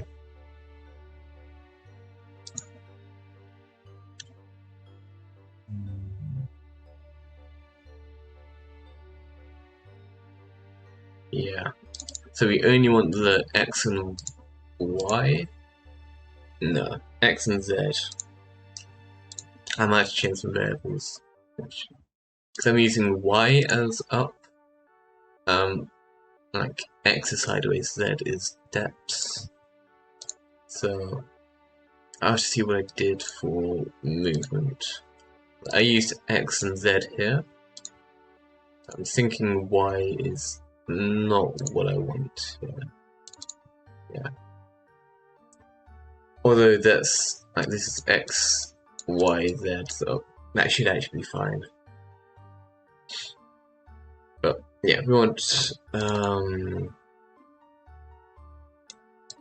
we don't need input direction. We do diff.x and diff.z, which should be fine. I think this will currently run away from us. I can actually just create that now. So this should now run towards us, hopefully. No, that's running away from us. Okay. I shouldn't have said anything. So that's now always running towards us, which is exactly what we want. You know? That is basic movement unlocked. AI is getting better every day. I do want to swap this into the 3 different groups I used here. Because the up and down doesn't always line up. Well, I guess it does here. Maybe. I'll keep it separate for now anyway. So we want Z for up speed, X for side speed.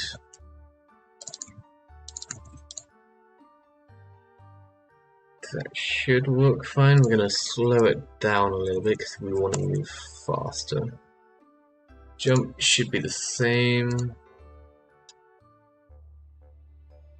I'm going to have to give them interaction spots too. That'll be fine. So basic movement unlocked. I can stab it and stuff.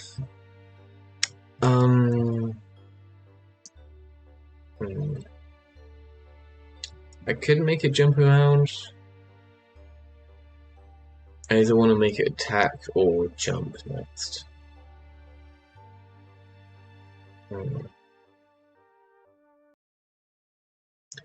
I'll make it attack, because I also need that for the health bar, so if I do get distracted on the jumps, then this is just going to be another pass to go for.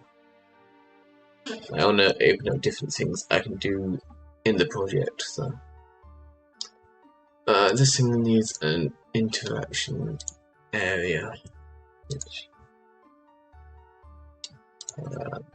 in here, and that is correct. So we'll keep that for now, just so we can see where it is. Interaction is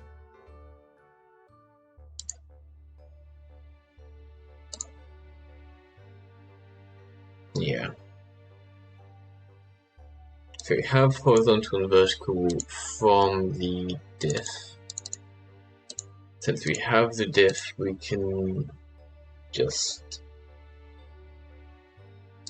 we can leave it at 0, 0, that's fine for us. So we're gonna do the transform origin of the interaction area. Would be so interaction area is gonna move as the AI does. So we're gonna do the child of the enemy is gonna move based on diff X and diff Z. I need to normalize that. That should now have that box like always slightly towards us. And that box should be on us at all times. Yeah. It's a little bit sketchy. But I think it might actually be colliding with itself, which would explain a couple of things. Yeah, it is. But yeah, if we go into that interaction area, then we're gonna make it so the AI attacks us. And then we can do the health bar from that, which should be fine. I need to turn off collision for this, if I remember how. So does this even have collision? Actually, it does. So this might fix the issue with it colliding with itself. Maybe. You know, that's probably fine. It's probably fine. We'll fix it later. It's good enough. Like, it is tracking the player, so it's like, that is exactly what I want it to do. Like, I'm not sure why it's having issues, but honestly I don't think it actually matters. Because it's always going to be towards the player, so if it like jitters around a bit, like, that's not actually an issue, you know? I also don't need the diff readout anymore.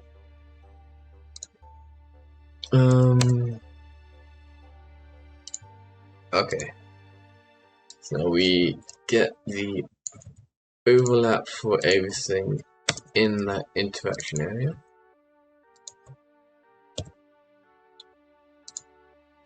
And then for every object, if it is a player, which I'm not sure how I'm going to check that. I could just give them a meta to data. Yeah.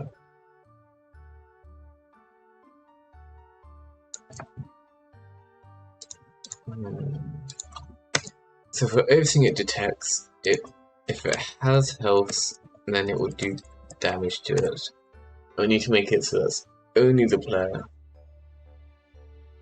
Damage is going to be a variable. Oh, I guess it's probably... No, I'm going to set the damage through metadata. For now, we'll just leave it as a variable, and I'll fix that later. That's very easy to change through metadata, so I'll do that later.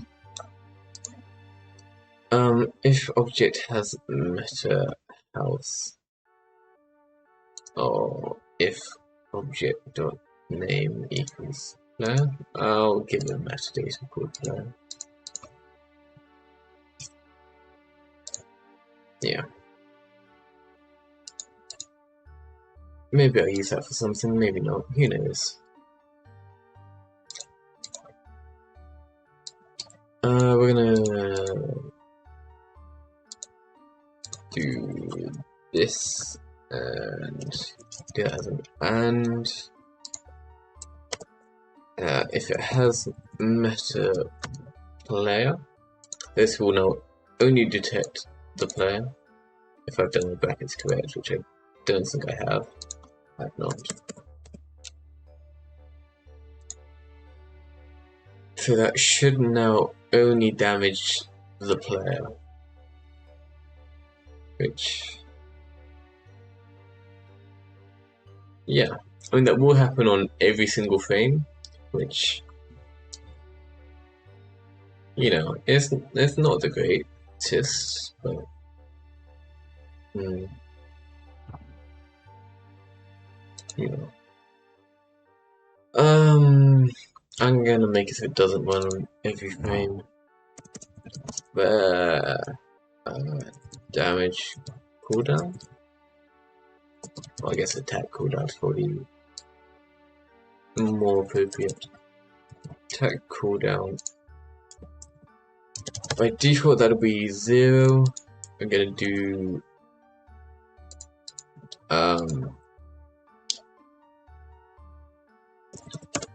for every frame, because we have access to the delta, we're going to do attack cooldown is attack cooldown plus delta. So every time this runs, this will add the time passed to this cooldown.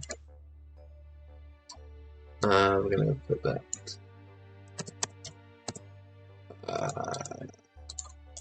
here because I'm not sure if doing this separately would have an issue. So if attack cooldown is less than attack cooldown max, or I thought better to call this timer, and this is cooldown.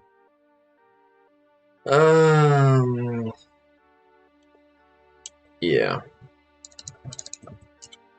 I'm gonna have to rename all of these variables at some point when I know more about what this specific project wants from me. But it's probably fine.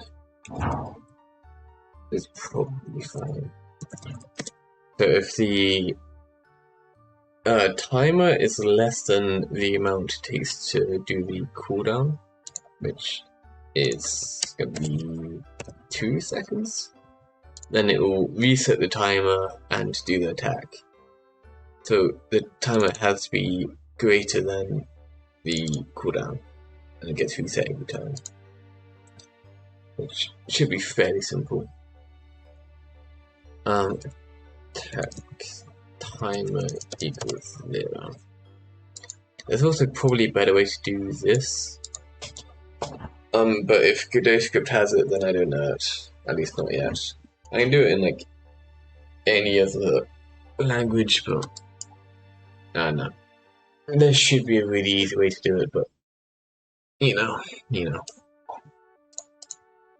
So, we'll see how that goes. So it should be fine. We'll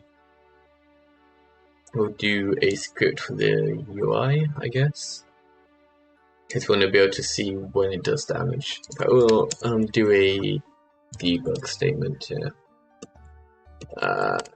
Print test. That should be the only thing that gets printed. So every 2 seconds that it can attack us, we should see a test message in the console.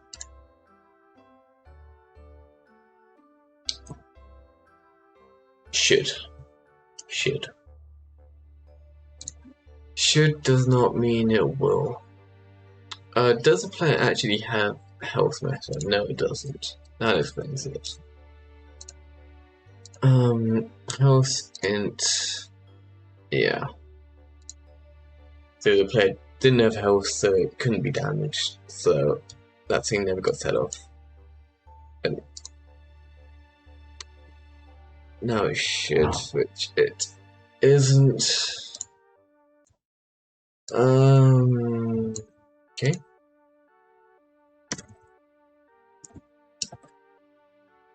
And that is happening because it is detecting the collision shape and not the player, which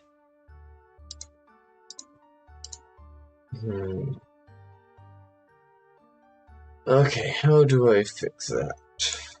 It is that's the object dot that dot has matter should be fine. Maybe.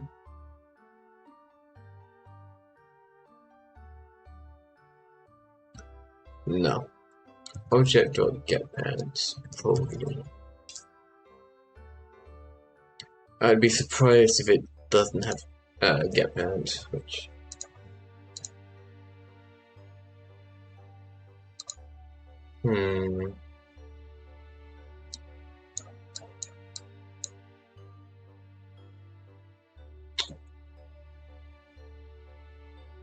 okay, what is it detecting?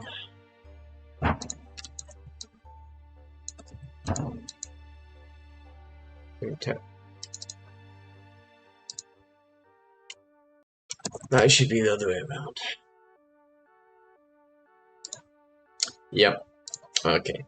I was seeing if my my count was below 0 was adding to it and it's still not valid. What have I done? I've written like 8 lines of code and it's already not. That's like professional level standards. Alright, let's see what messages we get. We get test 2 on every frame. On every single frame, apparently. Because that's supposed to happen.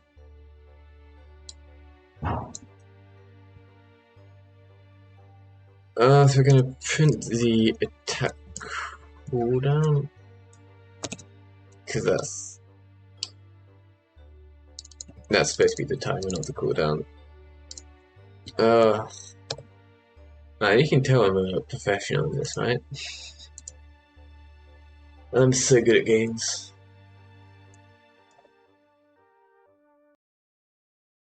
Yeah, so now that's counting up properly.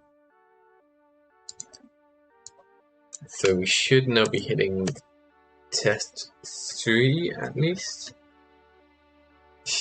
I'm so good at games. So good at games. Should hit test 3. It does.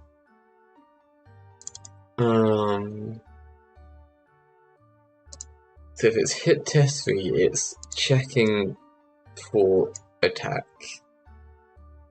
Or it's checking things it can attack. And it's not detecting anything because this is overlapping bodies. Oh no, is that one of them?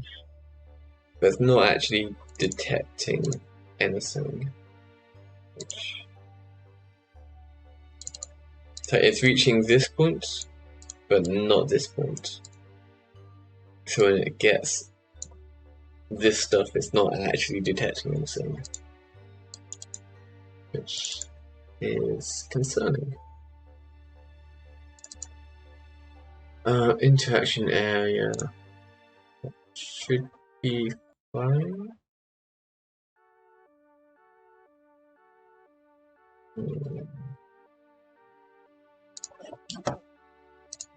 There's definitely different methods it can use, which I might be using the wrong one. I'm going to do overlapping areas or overlapping bodies.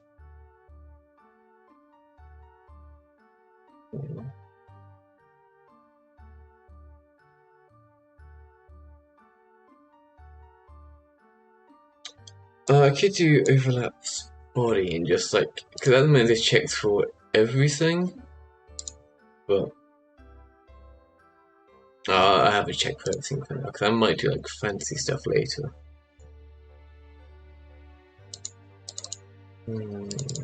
Interaction area, get overlapping bodies.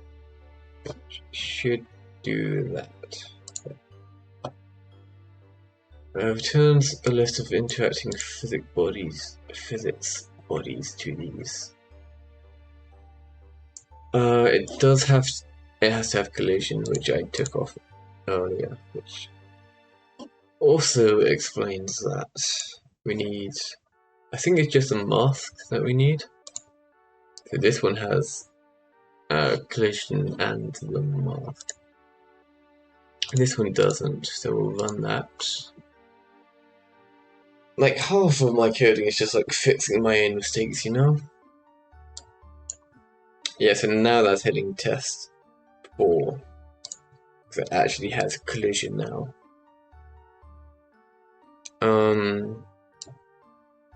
So that's not working. We're gonna print out the meta for the player health.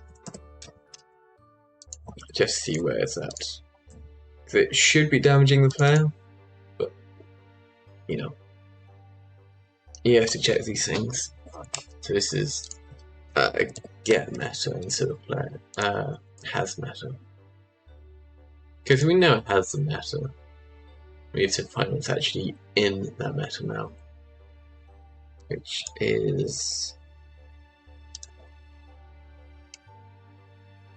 not showing up, apparently.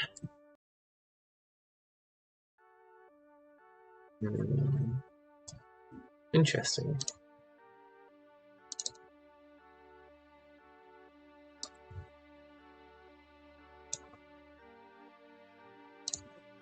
So it's probably not detecting that.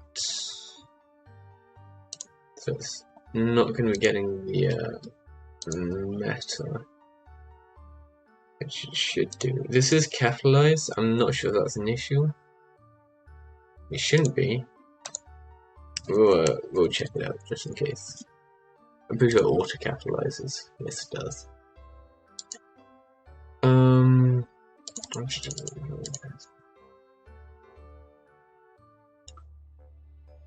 We're gonna just print out whether it has those. Print this, and that would tell us whether it actually found anything that has that, which it should be, but it might not be, but it should.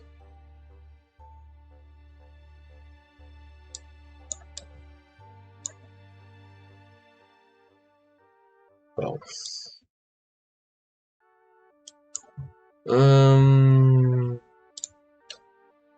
So whatever it's finding does not have these, which we're gonna print whatever the object's name is, so we can see what it's actually finding, because I don't think it's finding what I think it is. Finds enemy and player, which is interesting because I thought it would find the area. So we can remove that.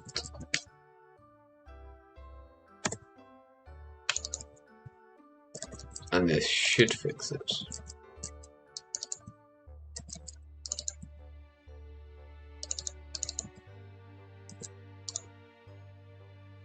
Object okay. So they should detect the right thing now. Enemy player choo-choo. Okay. If you draw me the art for Artemis Fowl, then I will put it in, yes. But yeah, I can do code fairly easily. I do still do a lot of dumb things, but it's mostly just because I don't do this very often. But I used to be able to do it all like no problem. Then then my focus shifted to mostly university and a bit of art. So I can still get everything, but sometimes it takes me a couple of attempts. But you know, and it's also because using Godot, I learned in Unity, so Godot is going to be slightly different, but there's not much difference. Object, okay, meta player. That does player true false, which I'm not sure where that final false comes from. Yes I do actually, because I want to get the health, not the player. I have the player as a bool metadata, so it's finding that this is set to false and it's printing that. So that should be fixed. And it should now show us the player health, which is working. There you go. Enemies can now attack the player, which is very, very good, very what we wanted.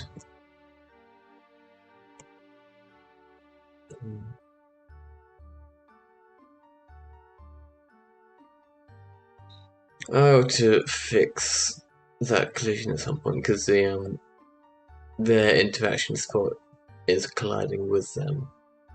At least I'm pretty sure that's why it's got that issue. But at the say it's like a fairly minor issue, so for the demo, I can just leave it as is for now. Okay, let's make a UI script. Like, I could do the UI so it updates whenever you get attacked, but I also might want to do other things with the UI, so I figure whilst it's probably less efficient to have code running everything for the UI, it also makes it a lot easier to edit stuff later, and like most of it is just going to be like an if statement, and most of the time false, so. Or what I'm going to do is like technically more efficient, no, technically less efficient than what else I could do. I mean, it should be fine, like, because I can do other stuff, and like, I need to do a script, not a node. So, yeah, what I'm doing slightly inefficient, but it should be fine. Again, draw me a book, and I will make it so you can throw it at people. Like this, going from the canvas layer. So I do have the UI set up, so I can freely rescale this, and it keeps the same proportions, which is what I have to do with weird canvas layer. So this, so usually if you like stretch an image, it would get like, it wouldn't line up on the sides anymore because the whole thing would do, nice, because the whole thing would deform, but because I'm doing a 9-patch rect, which just means that I'll draw a quick example.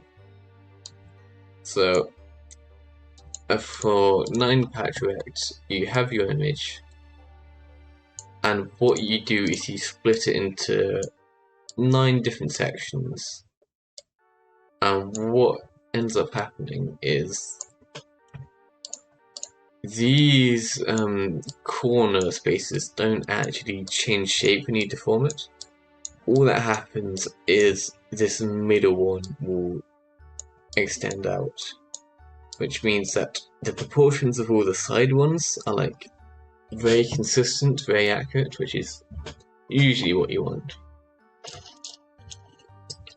So it's like very useful for UI. So that's what I've got here. So only the middle yellow bit actually deforms, and everything else will stay consistent. Anyway, so what I'm gonna do is every frame, I'm gonna store a variable for player HP. Oh, I could just like rescale it, I guess. Probably not that much more computation. And it keeps it more simple, I guess. That's fine. Now I have to figure out how to change the size within code. I can change it here, no problem. But I need to figure out where that actually fits in here. Which it's gonna be one of them. But I'm not sure which one. Oh, transform. Whoops. So size is just X. Transform does size X. HP dot transform dot size dot X. We'll do a variable for player max HP. I would do a variable for player current HP. And then I guess I need I might need a variable for that. I'll do it as a constant for now. Const max HP our size equals like what do I want it to be? That's like 220, 225, got 225. I can like basically go everything later, which is why I'm doing this as a constant, so it's more readable. I could just like hard code this into this size, but I don't need to. hp.transform.size.x equals max HP bar size to the maximum size divided by multiplied by the ratio of the HP amount we have left, which is player max HP divided by player current HP, which that should work. And we're currently starting at a negative health. Max HP will start at like 100, and current HP is going to be player.getMeta.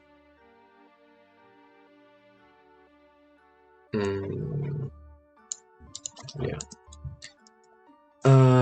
Player.getMeta.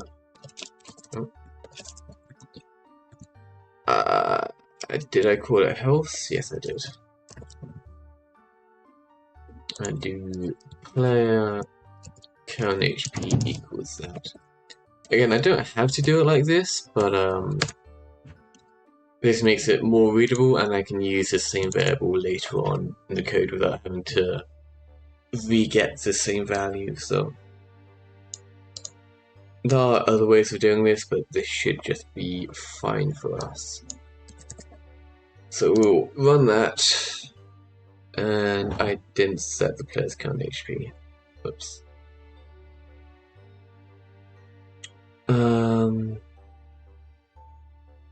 It also apparently doesn't have a transform, which is slightly concerning. So health equals 100. That doesn't have a transform, so I can probably just get the size directly, depending on how it stores it. Yeah.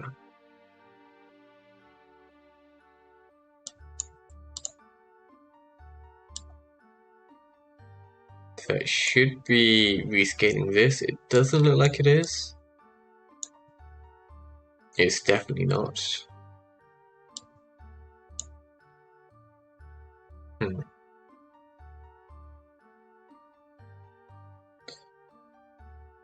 And it just doubled in size, which is rather interesting.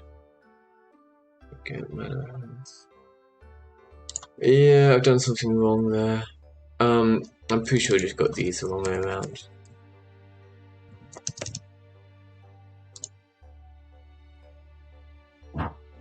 See if this works.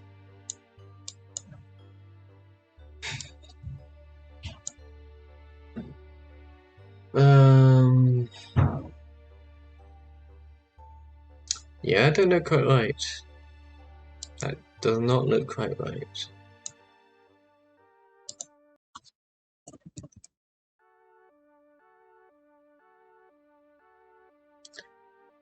Well, I mean, nothing ever works first time. It's usually a little bit more successful than this, but we'll see how it goes.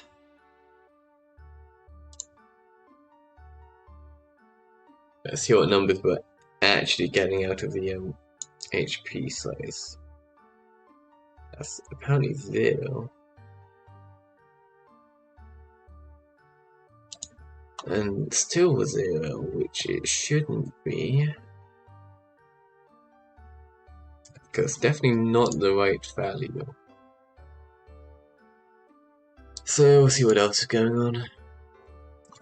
Debugging time.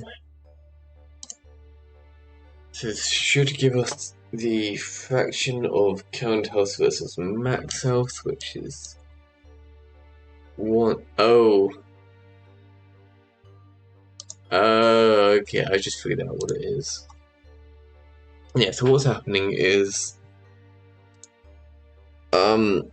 I just have this set to a variable which doesn't specify what I want this variable type to actually be.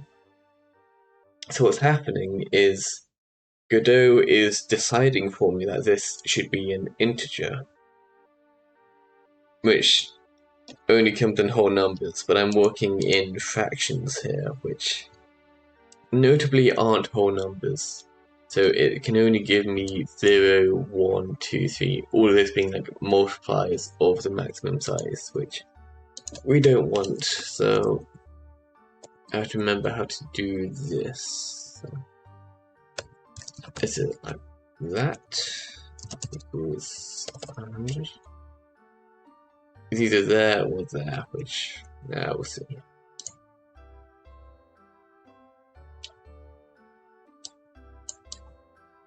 Does this work now? Yes, it does. So that is now giving us that as a fraction, which, yeah, that's health bar working exactly as intended now. It is jumping a little bit, but that's only because the actual health is jumping. It's being damaged 4% at a time, so the health is going down like in jumps of 4%. Well, that's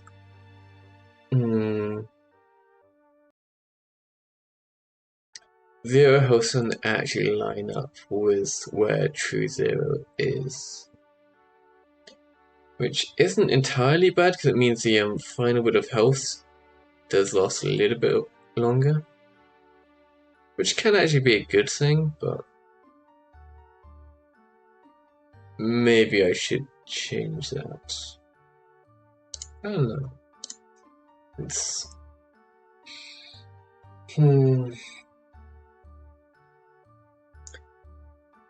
do I want it to be slightly off? It's like it being slightly off. Like again, it's not bad, but it's also inaccurate. So that looks like 50% now, but it's 56%. So off by about 12.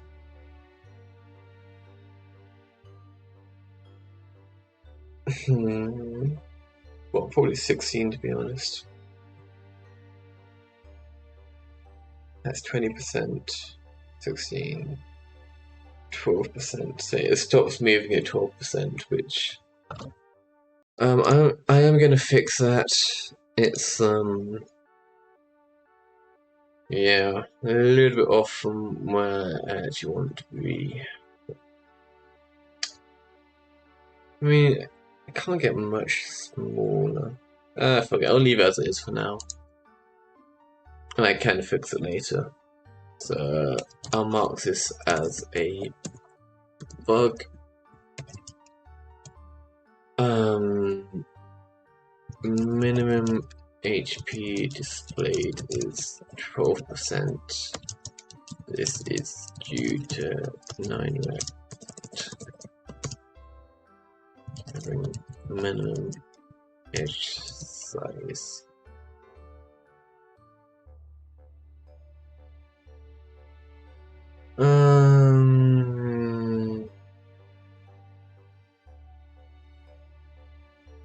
Yeah, I'll leave that as it is for now. So that is health sorted. It does have a bug, but I'm not going to fix it yet. I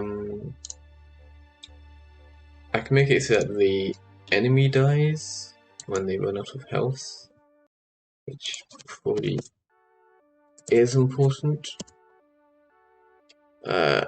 Deaths at low HP. We don't have an animation for deaths, so I'm just gonna destroy them. So, if meta.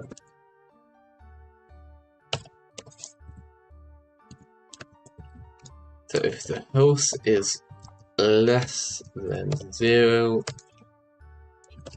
we are going to do, I think it's called Q3. Yes.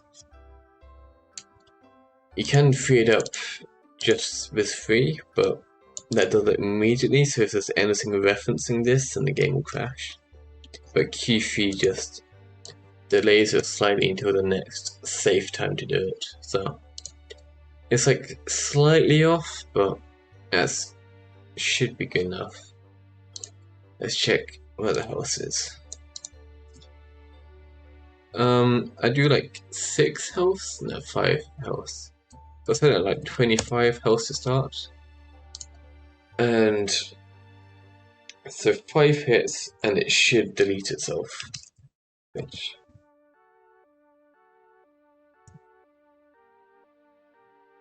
yeah. I do appear to be hitting myself with my attack, which is slightly concerning. So I need to figure out how to fix that. I'm not sure why we'd be attacking ourselves now, because it hasn't happened before. I haven't changed the player interaction, so I'm just gonna do this as not having the meta of player. So if it doesn't have meta of player, then it can attack.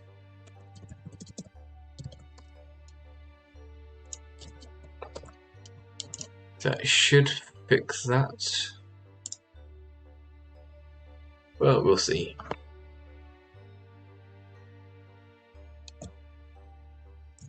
Yeah, there we go. That fixed it. I'm pretty sure I am hitting maybe the interaction area too. Like, if I press once, they get 2 health coming out of them, which might just be me hitting buttons wrong, but could be an issue. We'll see. So what it's probably doing is it's hitting both the interaction area and the collision shape. So it'll be proccing on the same enemy twice, which is not great, but I could just do an and is not area 2D, which might do this. We're going to print the objects. I don't actually need to because I'm fairly certain I know what's wrong, but I'm going to see if we can find what it's actually interacting with, just in case it's not what I'm expecting. But I'm fairly certain I know it's wrong. So,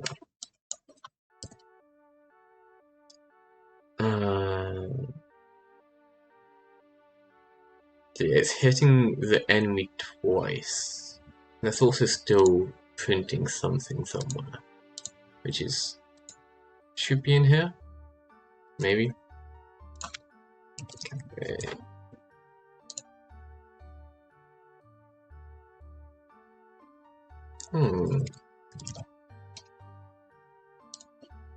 Okay, well, it shouldn't be printing anything. Maybe it just didn't save correctly. We'll see.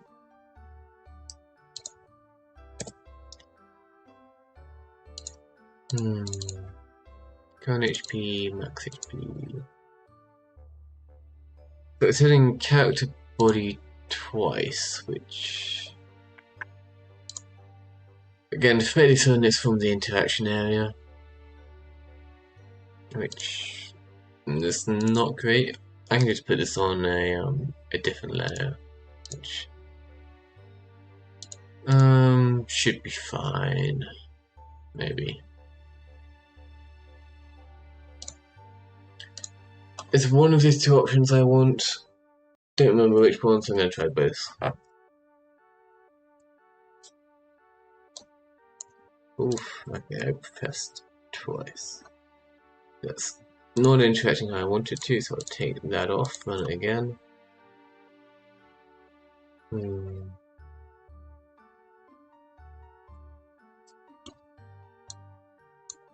That's hitting once now, but that might not be hitting us as a player. So give the player collision shape.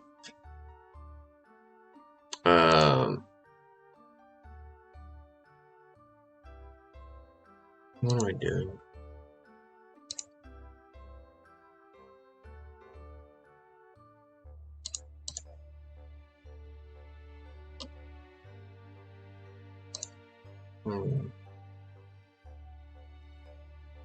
So this is where it's attacking from. I want to have this collision shape be hittable via both marks, like that. Lost the button for a minute. We'll see how it goes. So now they should be able to hit me, which they are not.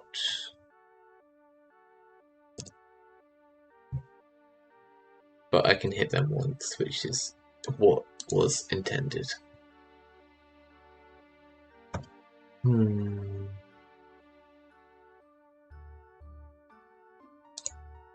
I put that on both layers in case that's causing issues.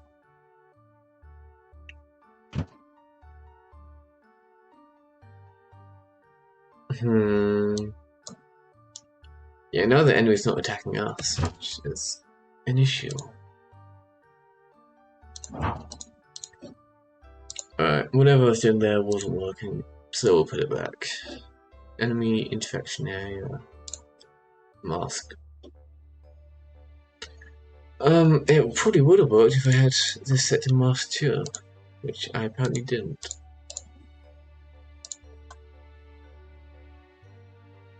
Maybe I should have lunch. My brain feels slow, but that might just be because I'm talking. Like, doing this thinking and talking uses the brain up, you know?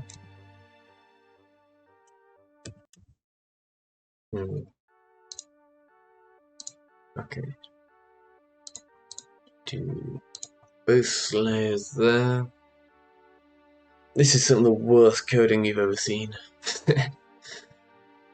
Okay, now they are hitting us, and when I hit them, I only hit them once, which is exactly what I wanted.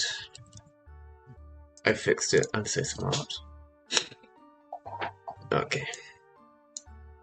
And again, something is still printing, but yeah, I have enough milk for like half a bowl of cereal, and then all I have left is pasta.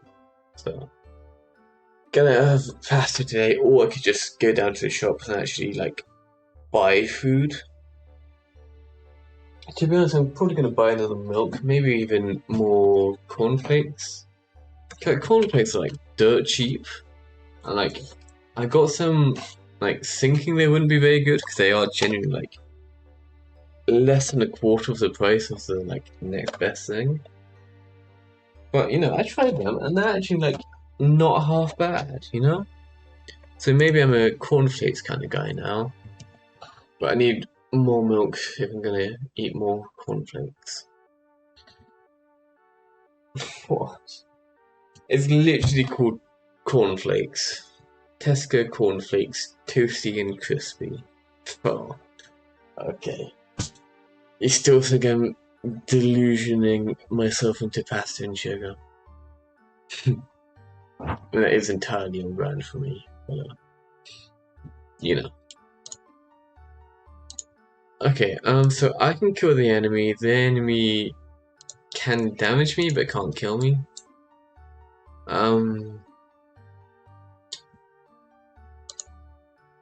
What should I do about the player being killed? I probably just like hide the player, actually. It's grab the player, do dot hide.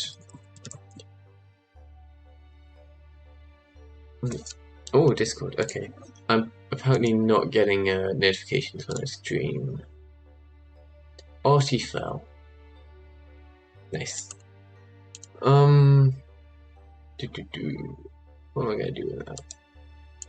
If I'm having it as a weapon, then I need to actually make a weapon system, which, maybe not today, but I could put it as decoration for now, but I don't know. We'll see. For now, I'll just finish this up. We're gonna hide the player. I probably ought to, like, move them away so that they can't still interact with stuff. That's gonna, like, make it inactive, which maybe. Unity's got a much nicer way of just like turning objects off. Like when Godot objects are always enabled, you can make them invisible, but you can't just like stop them, I don't think. Which so what I'm gonna do is I'm just gonna hide the player, and I'll probably like put them beneath the floor or something like that. They're, like really high. I don't know. I'll figure it out later.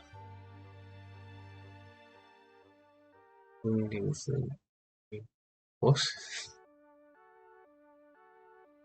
I've never heard of wingdings.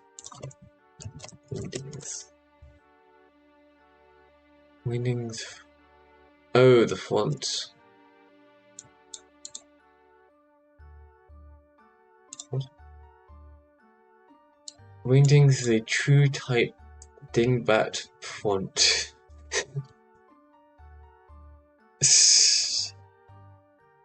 I don't recognize it. Like, I might have like used it briefly as a joke, but like, I definitely don't know the name. It's a little goofy looking. Yeah, I don't know it. At least not properly. Oh hey, I'm hidden. Okay, you see the player is still being processed by things in the game.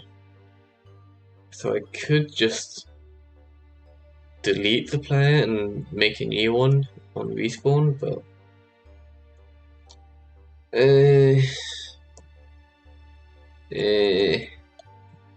that's not like effort. I have to use my brain for that. Which is not bad, but like, I don't know, there's gonna be a way to do it, but it's not in my brain right now, so I'm gonna leave it for now and think about it later.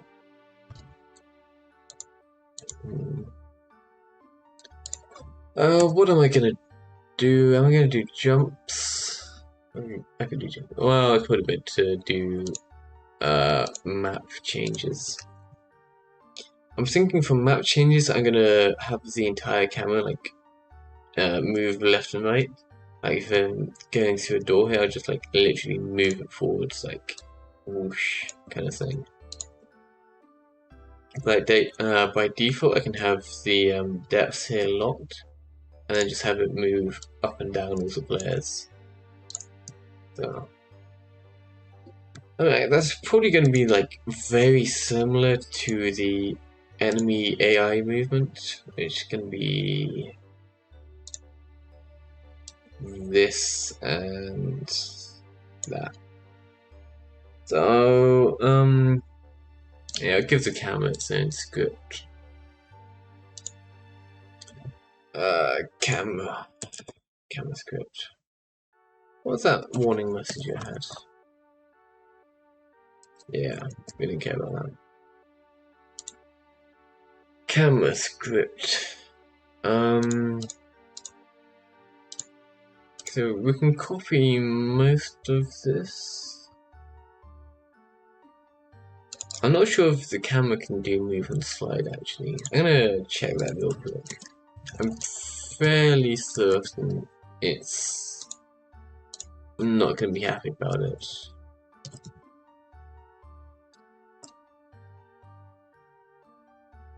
Yeah, it doesn't have move inside. So I might put the camera on its own character body, which will just let it move like other characters. Which I could do the transform directly, but I mean I could.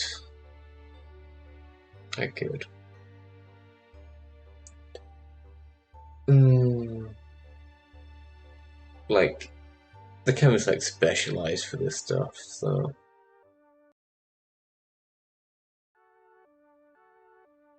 How am I gonna do this? I'm gonna do move towards.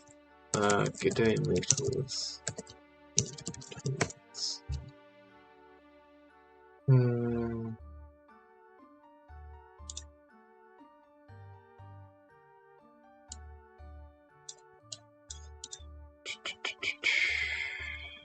Google's telling me things.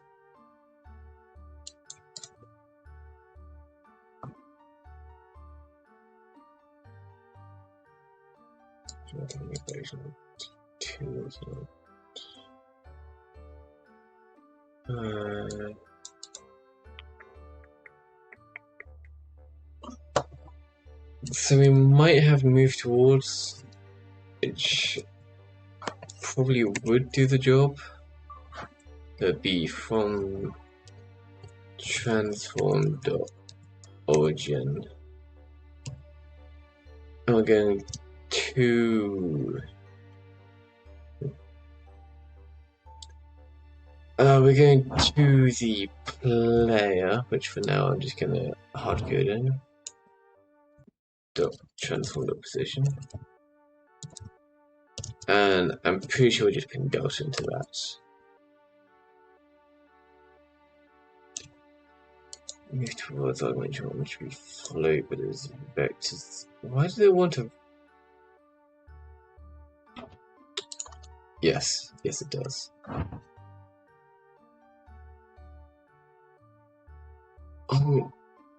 Oh, my doorbell. I probably don't have to care about that. Why does it want to float? Move towards options.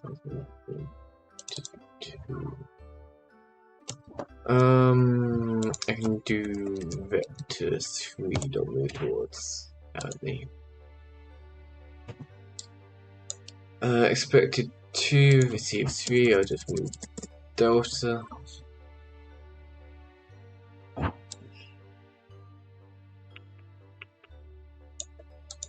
Okay, what we're gonna do is we're just gonna give it a character body.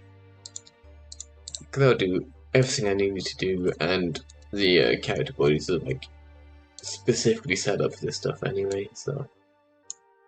This might not be the best solution, but. No collider. I might have a collider just so, like, we're going between rooms. I'll have like a hitbox on either side of the room, which the camera can't go through. Which would prevent it from going out of bounds. And then when you're switching room, I just like turn that collision off for a moment to move it over. Which, yeah, I'll add that later. So, right, we are removing the script from there, and we are putting it onto here. Give this a camera script. Load.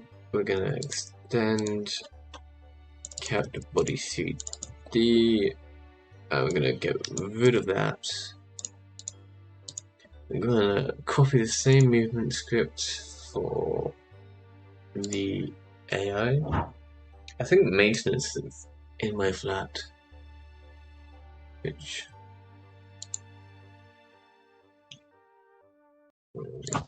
don't want that one. We do want this one. which is all of this.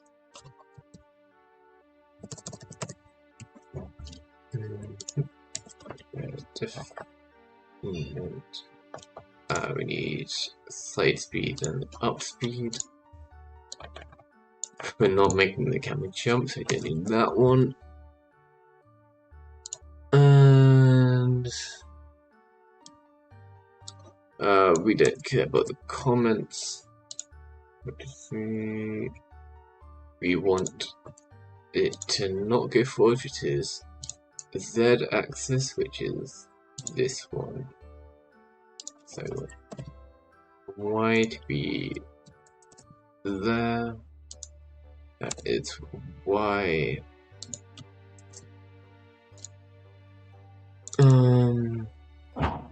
We actually don't need this section.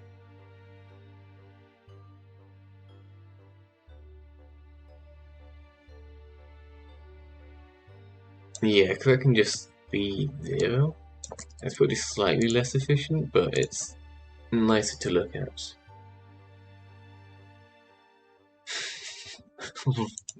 What's up with my roof? Wait, did your roof fall off? Oh, yeah. Mason's just like comes in sometimes. I don't know why. Yeah, the camera should always be moving, so. Yeah, you know, your roof isn't supposed to fall off. Like, that's not really recommended. Like, as an engineer, I feel like I ought to tell you that your roof is supposed to stay like on top of the building. I know it might be a bit of a alien concept. Oof. Like fully gone or like collapsed? Why didn't you tell me this yesterday? Like, this feels like a fairly major event. Just your roof falling off.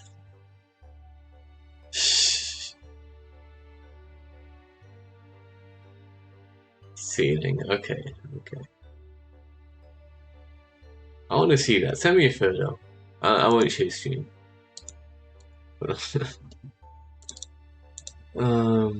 Yeah.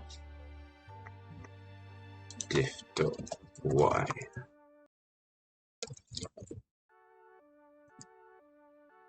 Okay. Alright. A while ago your ceiling fell down.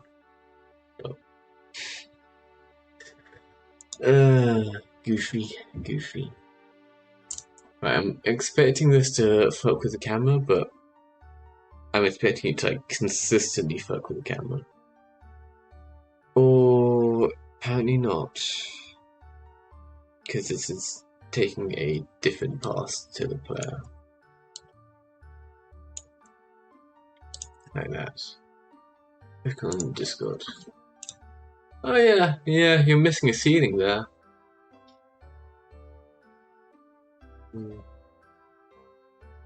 It's an interesting ceiling. I see all the wood. That doesn't look terrible. I mean, you're definitely missing a ceiling, but like, there's worse options. Where's my player gone? Why are they invisible?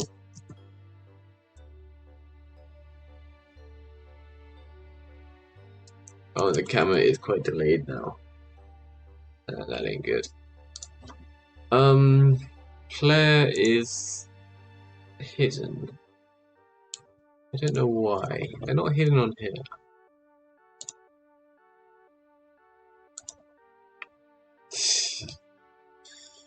Yeah, it's gonna take a bit of cleaning up.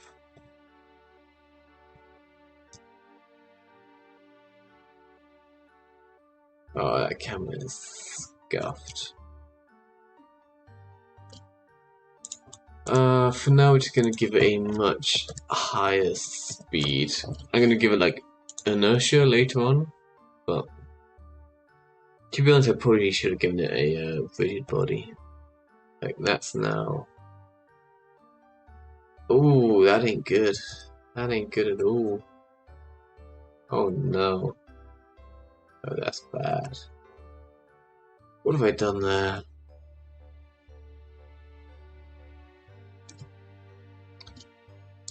Okay. I guess we'll make it match the time for now, and cause I'll give it inertia, you know. But if I'm doing inertia, I need to like change the entire script. But yeah, this is more complicated than I initially thought, which effort. I need to remember to do add force. Godot add force. Rigid body 2D.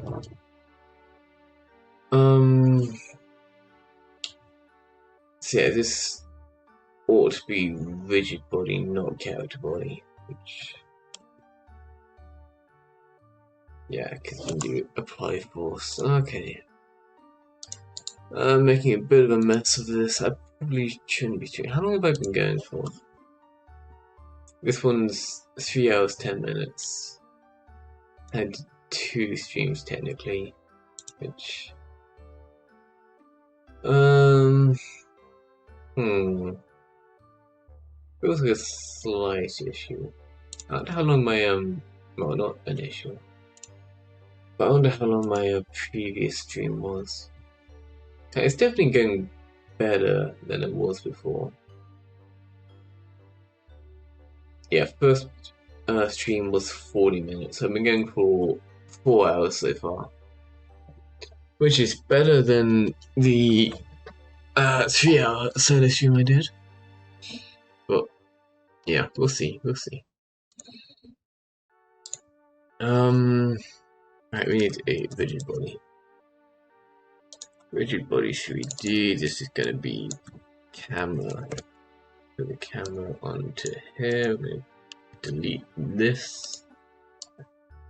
Bring the camera. We'll put it there, and we'll give it a script. Camera. So this is now extending a rigid body 3D, not a character body. And we don't have velocity, but that is fine because we don't want to edit that directly. We want to add force, assuming this has friction, or I guess air resistance might be a better term.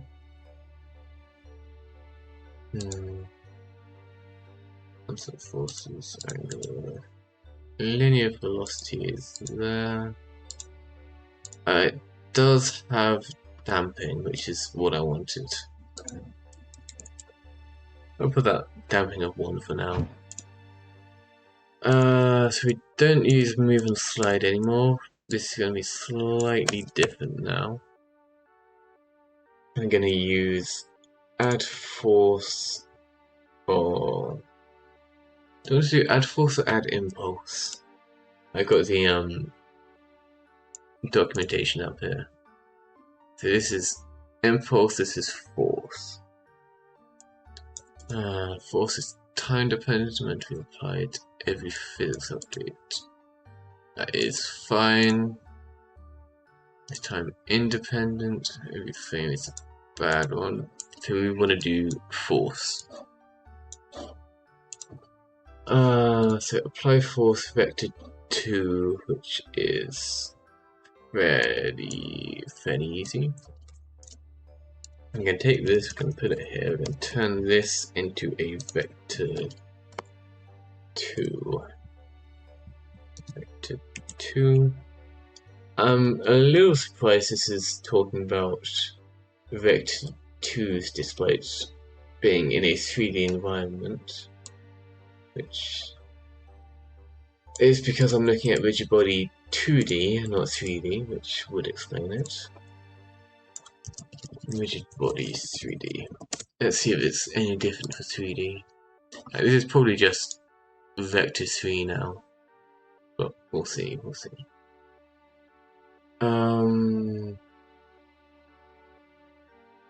Methods. Apply force. Add force, time dependent, every physics update. I think it actually has a different name to what the other one was. Oh, maybe not. Like I said, this is literally just vector 3 instead, which is what I expected. So adding force, we don't want to be affecting velocity anymore. We want to do apply force, all of this. Why does it want 2? Because it wants a vector 3, which needs to be done as this. So making a new vector 3 here with the force being applied. What else does it want? It wants position. I don't think it wants position. It's by default 0, 0, 0, which should be fine. Yeah, position is the offset from the body in global coordinates, which I don't think we care about. So this should work. It's gonna have like the damping is probably gonna be off, and it's probably gonna vibrate a little bit, which is gonna look weird, but that is expected for now. That's not quite what I expected. It's like, it's not terrible. And the player is still invisible, which I don't know why. If they fall off the edge, do I see them?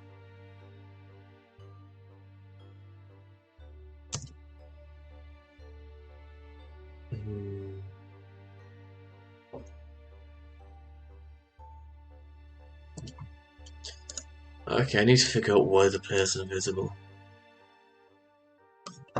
Take the player up.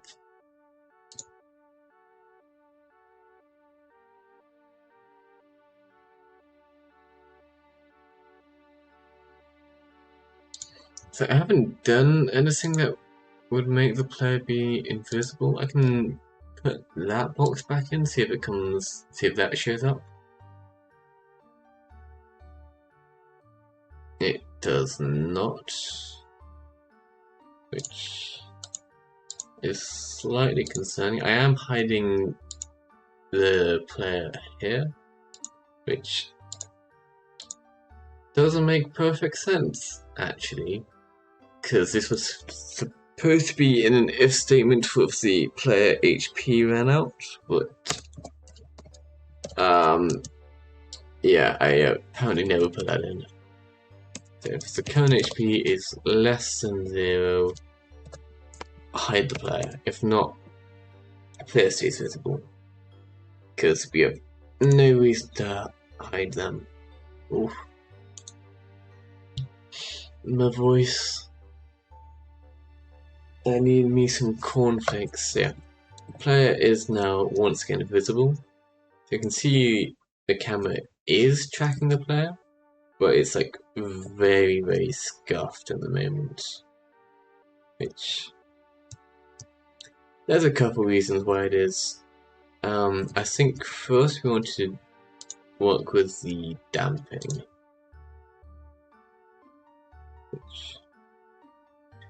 But this might also have gravity now that I think about it, and we don't want gravity.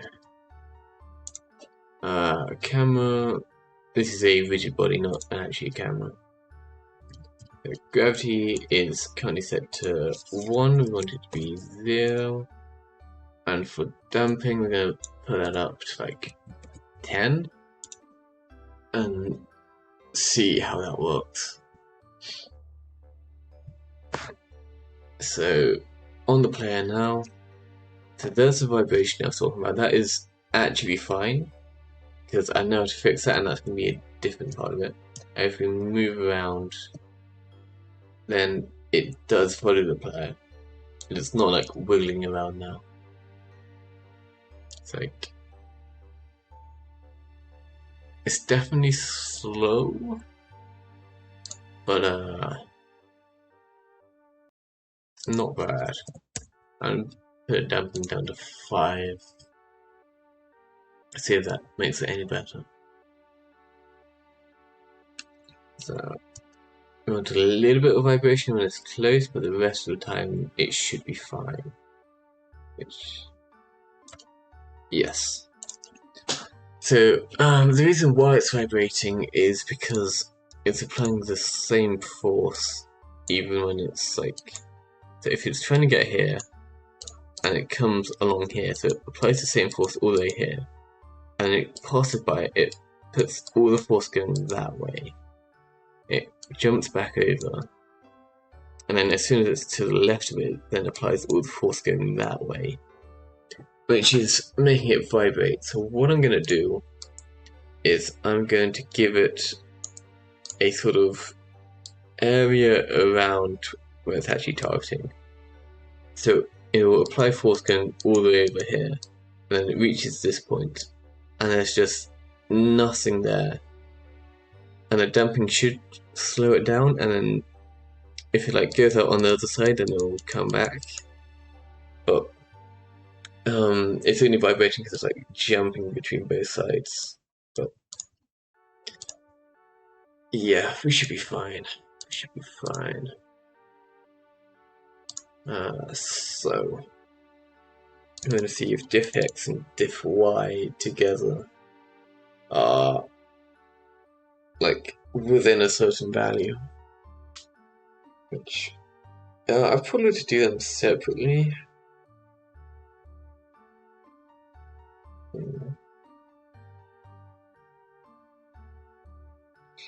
Yeah, I'll do them separately. So if diff.x is above or below a certain value, so call it 2 for now. I don't really know what it's supposed to be. So if the difference of x is above 2 or diff x is below -2, or if diff y is greater than 2, or if diff y is less than -2, then we'll do this. It's a little bit messy looking, but it does work. Or it should work. So they should prevent the vibration, hopefully. So yeah, the camera can now stop without vibrating. If we move over, then it comes with us, and then it will stop. Yeah, that's working as intended.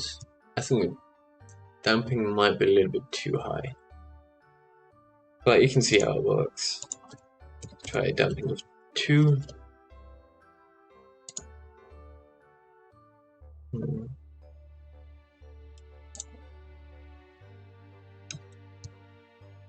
Right, follows the player. That's not enough damping. Like, you can see how it works. It's like constantly chasing the player. That's actually not terrible. It's got quite a bit of up and down bounce, which I don't think I like, so we'll try damping 3.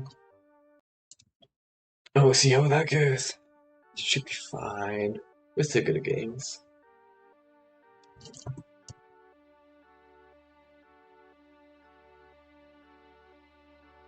Yeah, that's pretty good.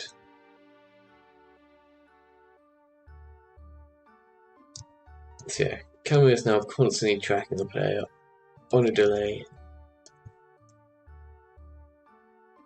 It can't do up and down, or can do this, but it can't do depth, which is intentional because the level's got not going to move, so it makes sense.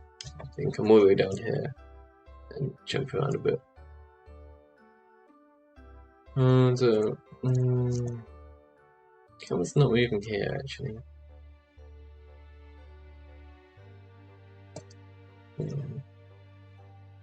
Right, it's working fairly well. You know, I think I'm gonna change the Y diff a little bit just to test. Might not be necessary, but it's good to get these things right. If I jump, it should go with me a little bit. Ah, that's too much. Yeah, it's fine before. What else do we want? We want different levels, which... so because I've used a rigid body on the camera, I can literally just give the camera a collider and then just put hitboxes around where I want the camera to be able to go, which should make sense. Like, you know, it's making sense to me at least. I do need to put in a door if I'm doing that though, which I need to figure out, but that sounds complicated. Collider. We want a collision shape 3D, which can make it a sphere. Where did that collider end up? Yeah. Doors are the next big thing, and I can add chairs later. Although, might not put them in for the demo, because this is just supposed to be a showcase to rally the corporation, rather than anything too fancy. Why is the collider here, and not on the camera? Because the camera's the one over there, okay. So,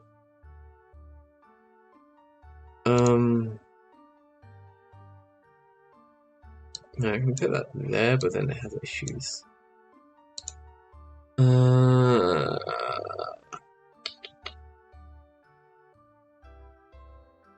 It's probably best to just put this here manually for now.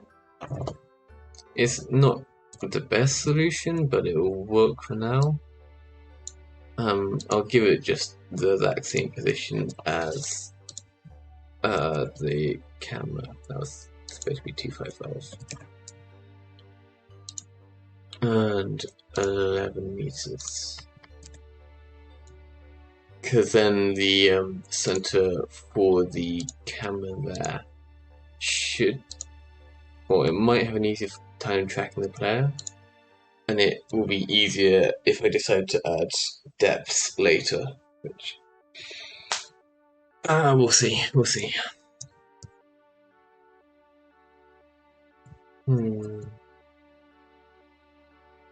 Okay.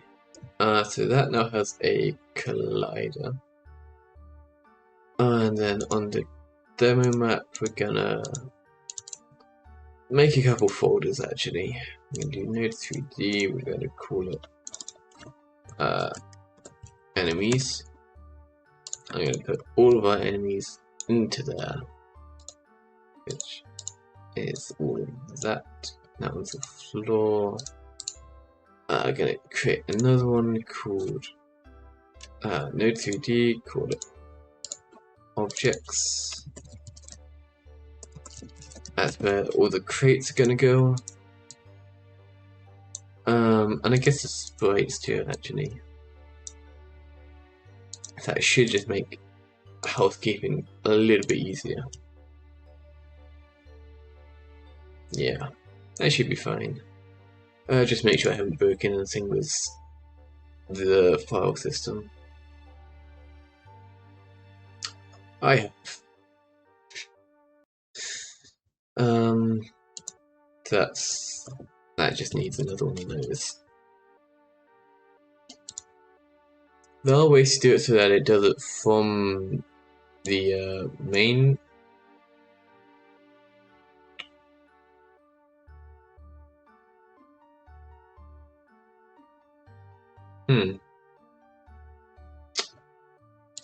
Well, That's interesting.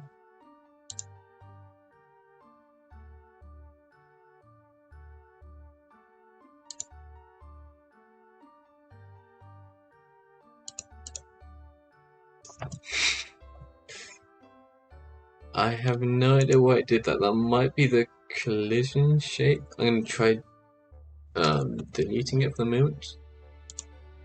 I did do the cut, so yeah, it's a collider. Which I'm not sure why that would cause issues. It's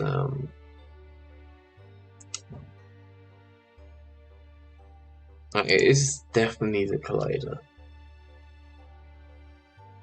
but I don't know why it would cause issues.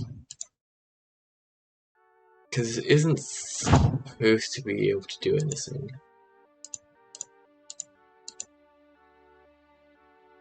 I can disable it apparently.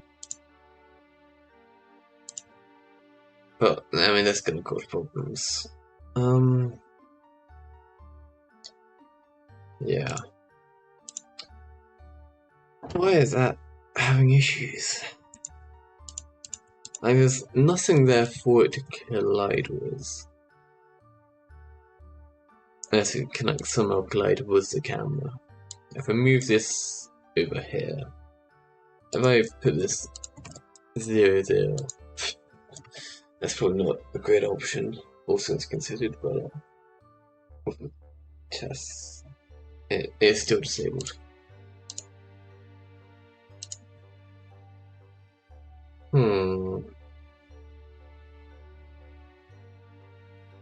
See, now it's not having issues. Like, that is an enabled collider on it, so it's... Put it back over here.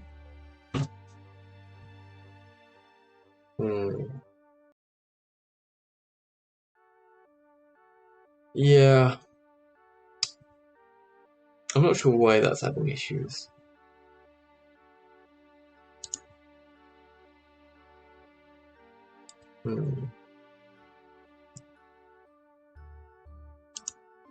It could just be because it's offset from this, but I would be surprised if that caused an issue.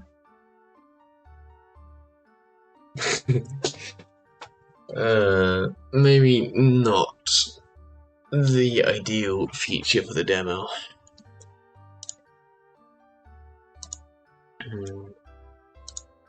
If I move this, like, if I move this entire thing over, would that then have issues?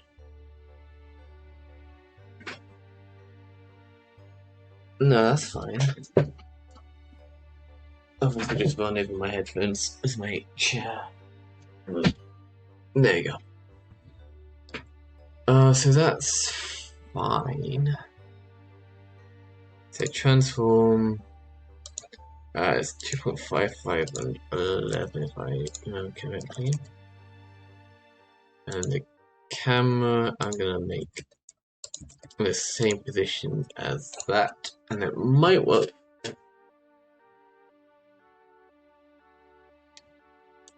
Yeah, so that is working with the collider in the right place. The camera is quite far down, but I can literally just change that with the transform. Put like 5 meters up? No, 3 meters. Oh, 2 probably would have been better, but. Oh no, 3 is fine. 3 is fine.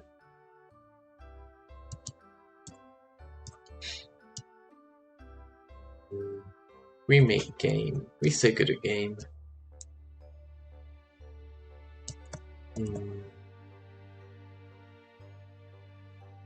Nice.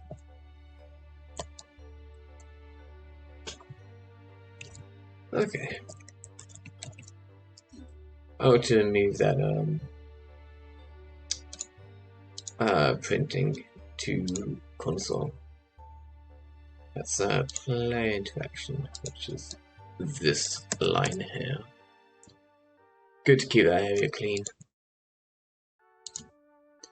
What else am I gonna do? I'm gonna add colliders around the map. Demo map. Camera. Oh. I need collision and have it like a static object. So physics body, static body CD. Yeah. And we're gonna give this a collider or collision shape, which is just gonna be a box. We love box. I want that to be very big. Not that big. That'll do. That is small. Do that like 10. 5. So if I'm correct, this is going to block the camera, which is what we want. It's 11 there, and remove this by like 15, and up a bit, not that much. So this should block the camera from going to the right.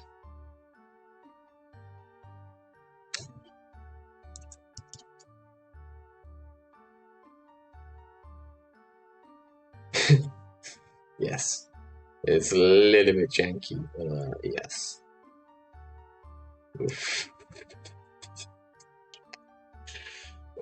Kind of funny actually. Yeah, I think I need to change a couple settings here and there, but yeah. I'm gonna change this to be a box because that's less likely to go wrong. I would do like 5 by 5. Yeah. We might be able to lock it. You can in Unity. I'm not sure if you can in here, but you'd assume you're able to. Axis lock. Yes. We want to lock the angles.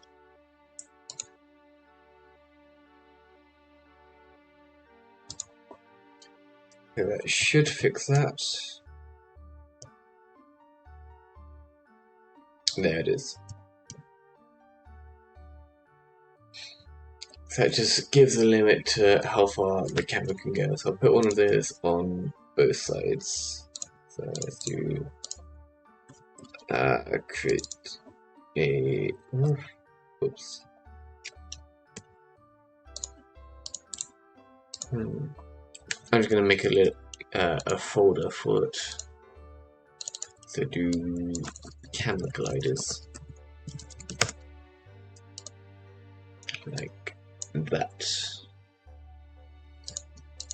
Copy it and move it to the left. Transform.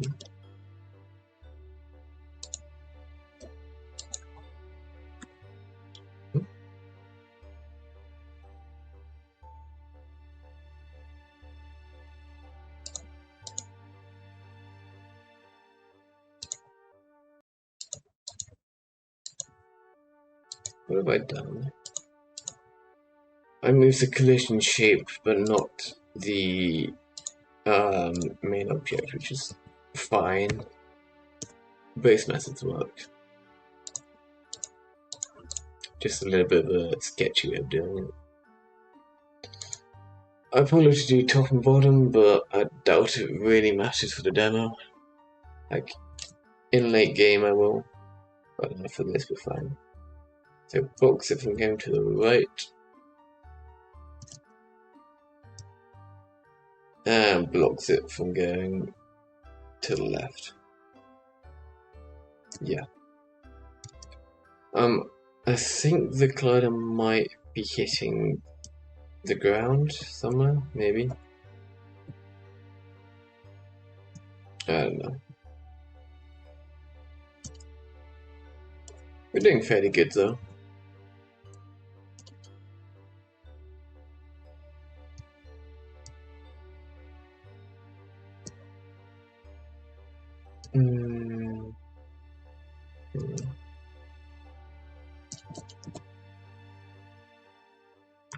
Yeah, the camera doesn't handle depth particularly well, but it's not much of an issue. I think it is fine. If it is an issue, I'll find out later, and I'll fix it later.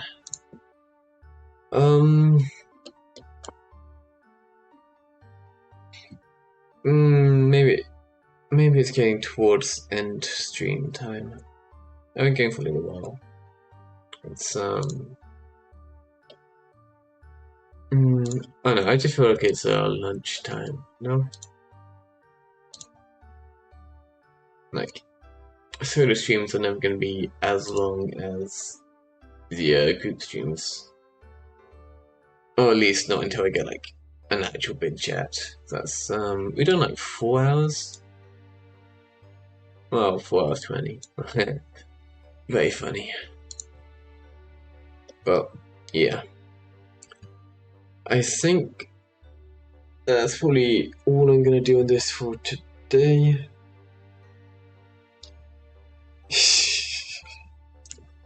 Yeah, I've been going for a little while, and my throat has actually held up this time. Like, it's definitely being affected, but for the most part, I'm completely fine right now. Like, it feels weird, but I can still talk on it mostly fine. Like, it's definitely affecting my enunciation, but you know, I need to practice that anyway. But yeah, I'm gonna go, and I am staying hydrated. I've drunk like a litre of water in this stream. Well, probably not a litre. I got like a bottle here. I have no idea how much I can actually get into it, but I drink water. But yeah, lunch.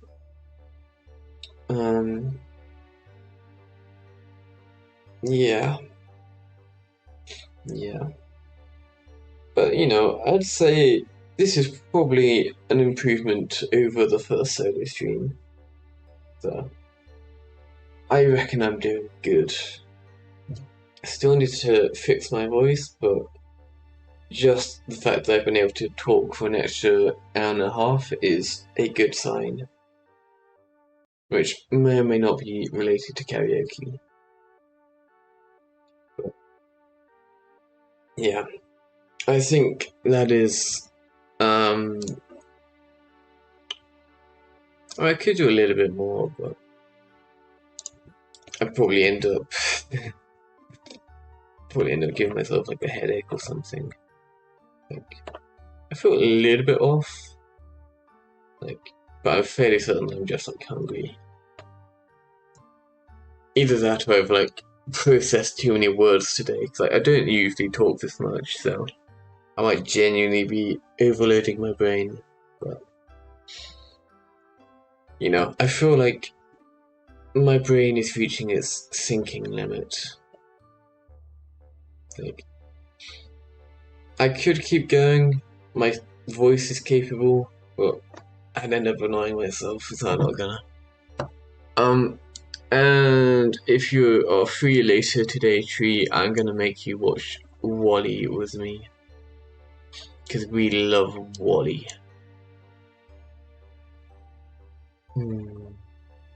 Okay. Good stream. I'm gonna edit my singular piece of text. There you go, stream ending soon. But I've done fairly well. It's just time for me to end the stream. Me done. Thank you for coming. More on Sunday. No, I love this text.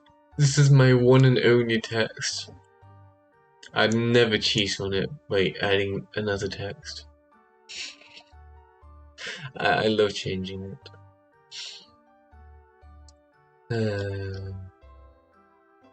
Yeah.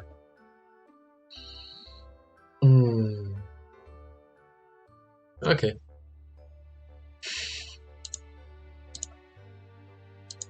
Yeah, I love this text. This is a type of content people come to my channel for.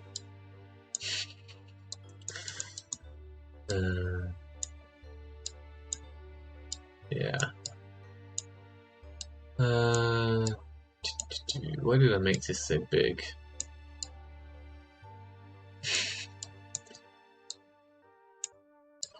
Soon. I probably ought to let people know if it's starting or ending, although they could probably figure it out.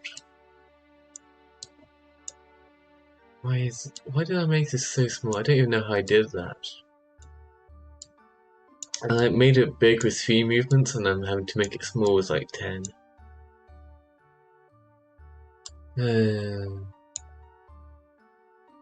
Okay, we're done here. Thanks for coming. Adios. Bye bye.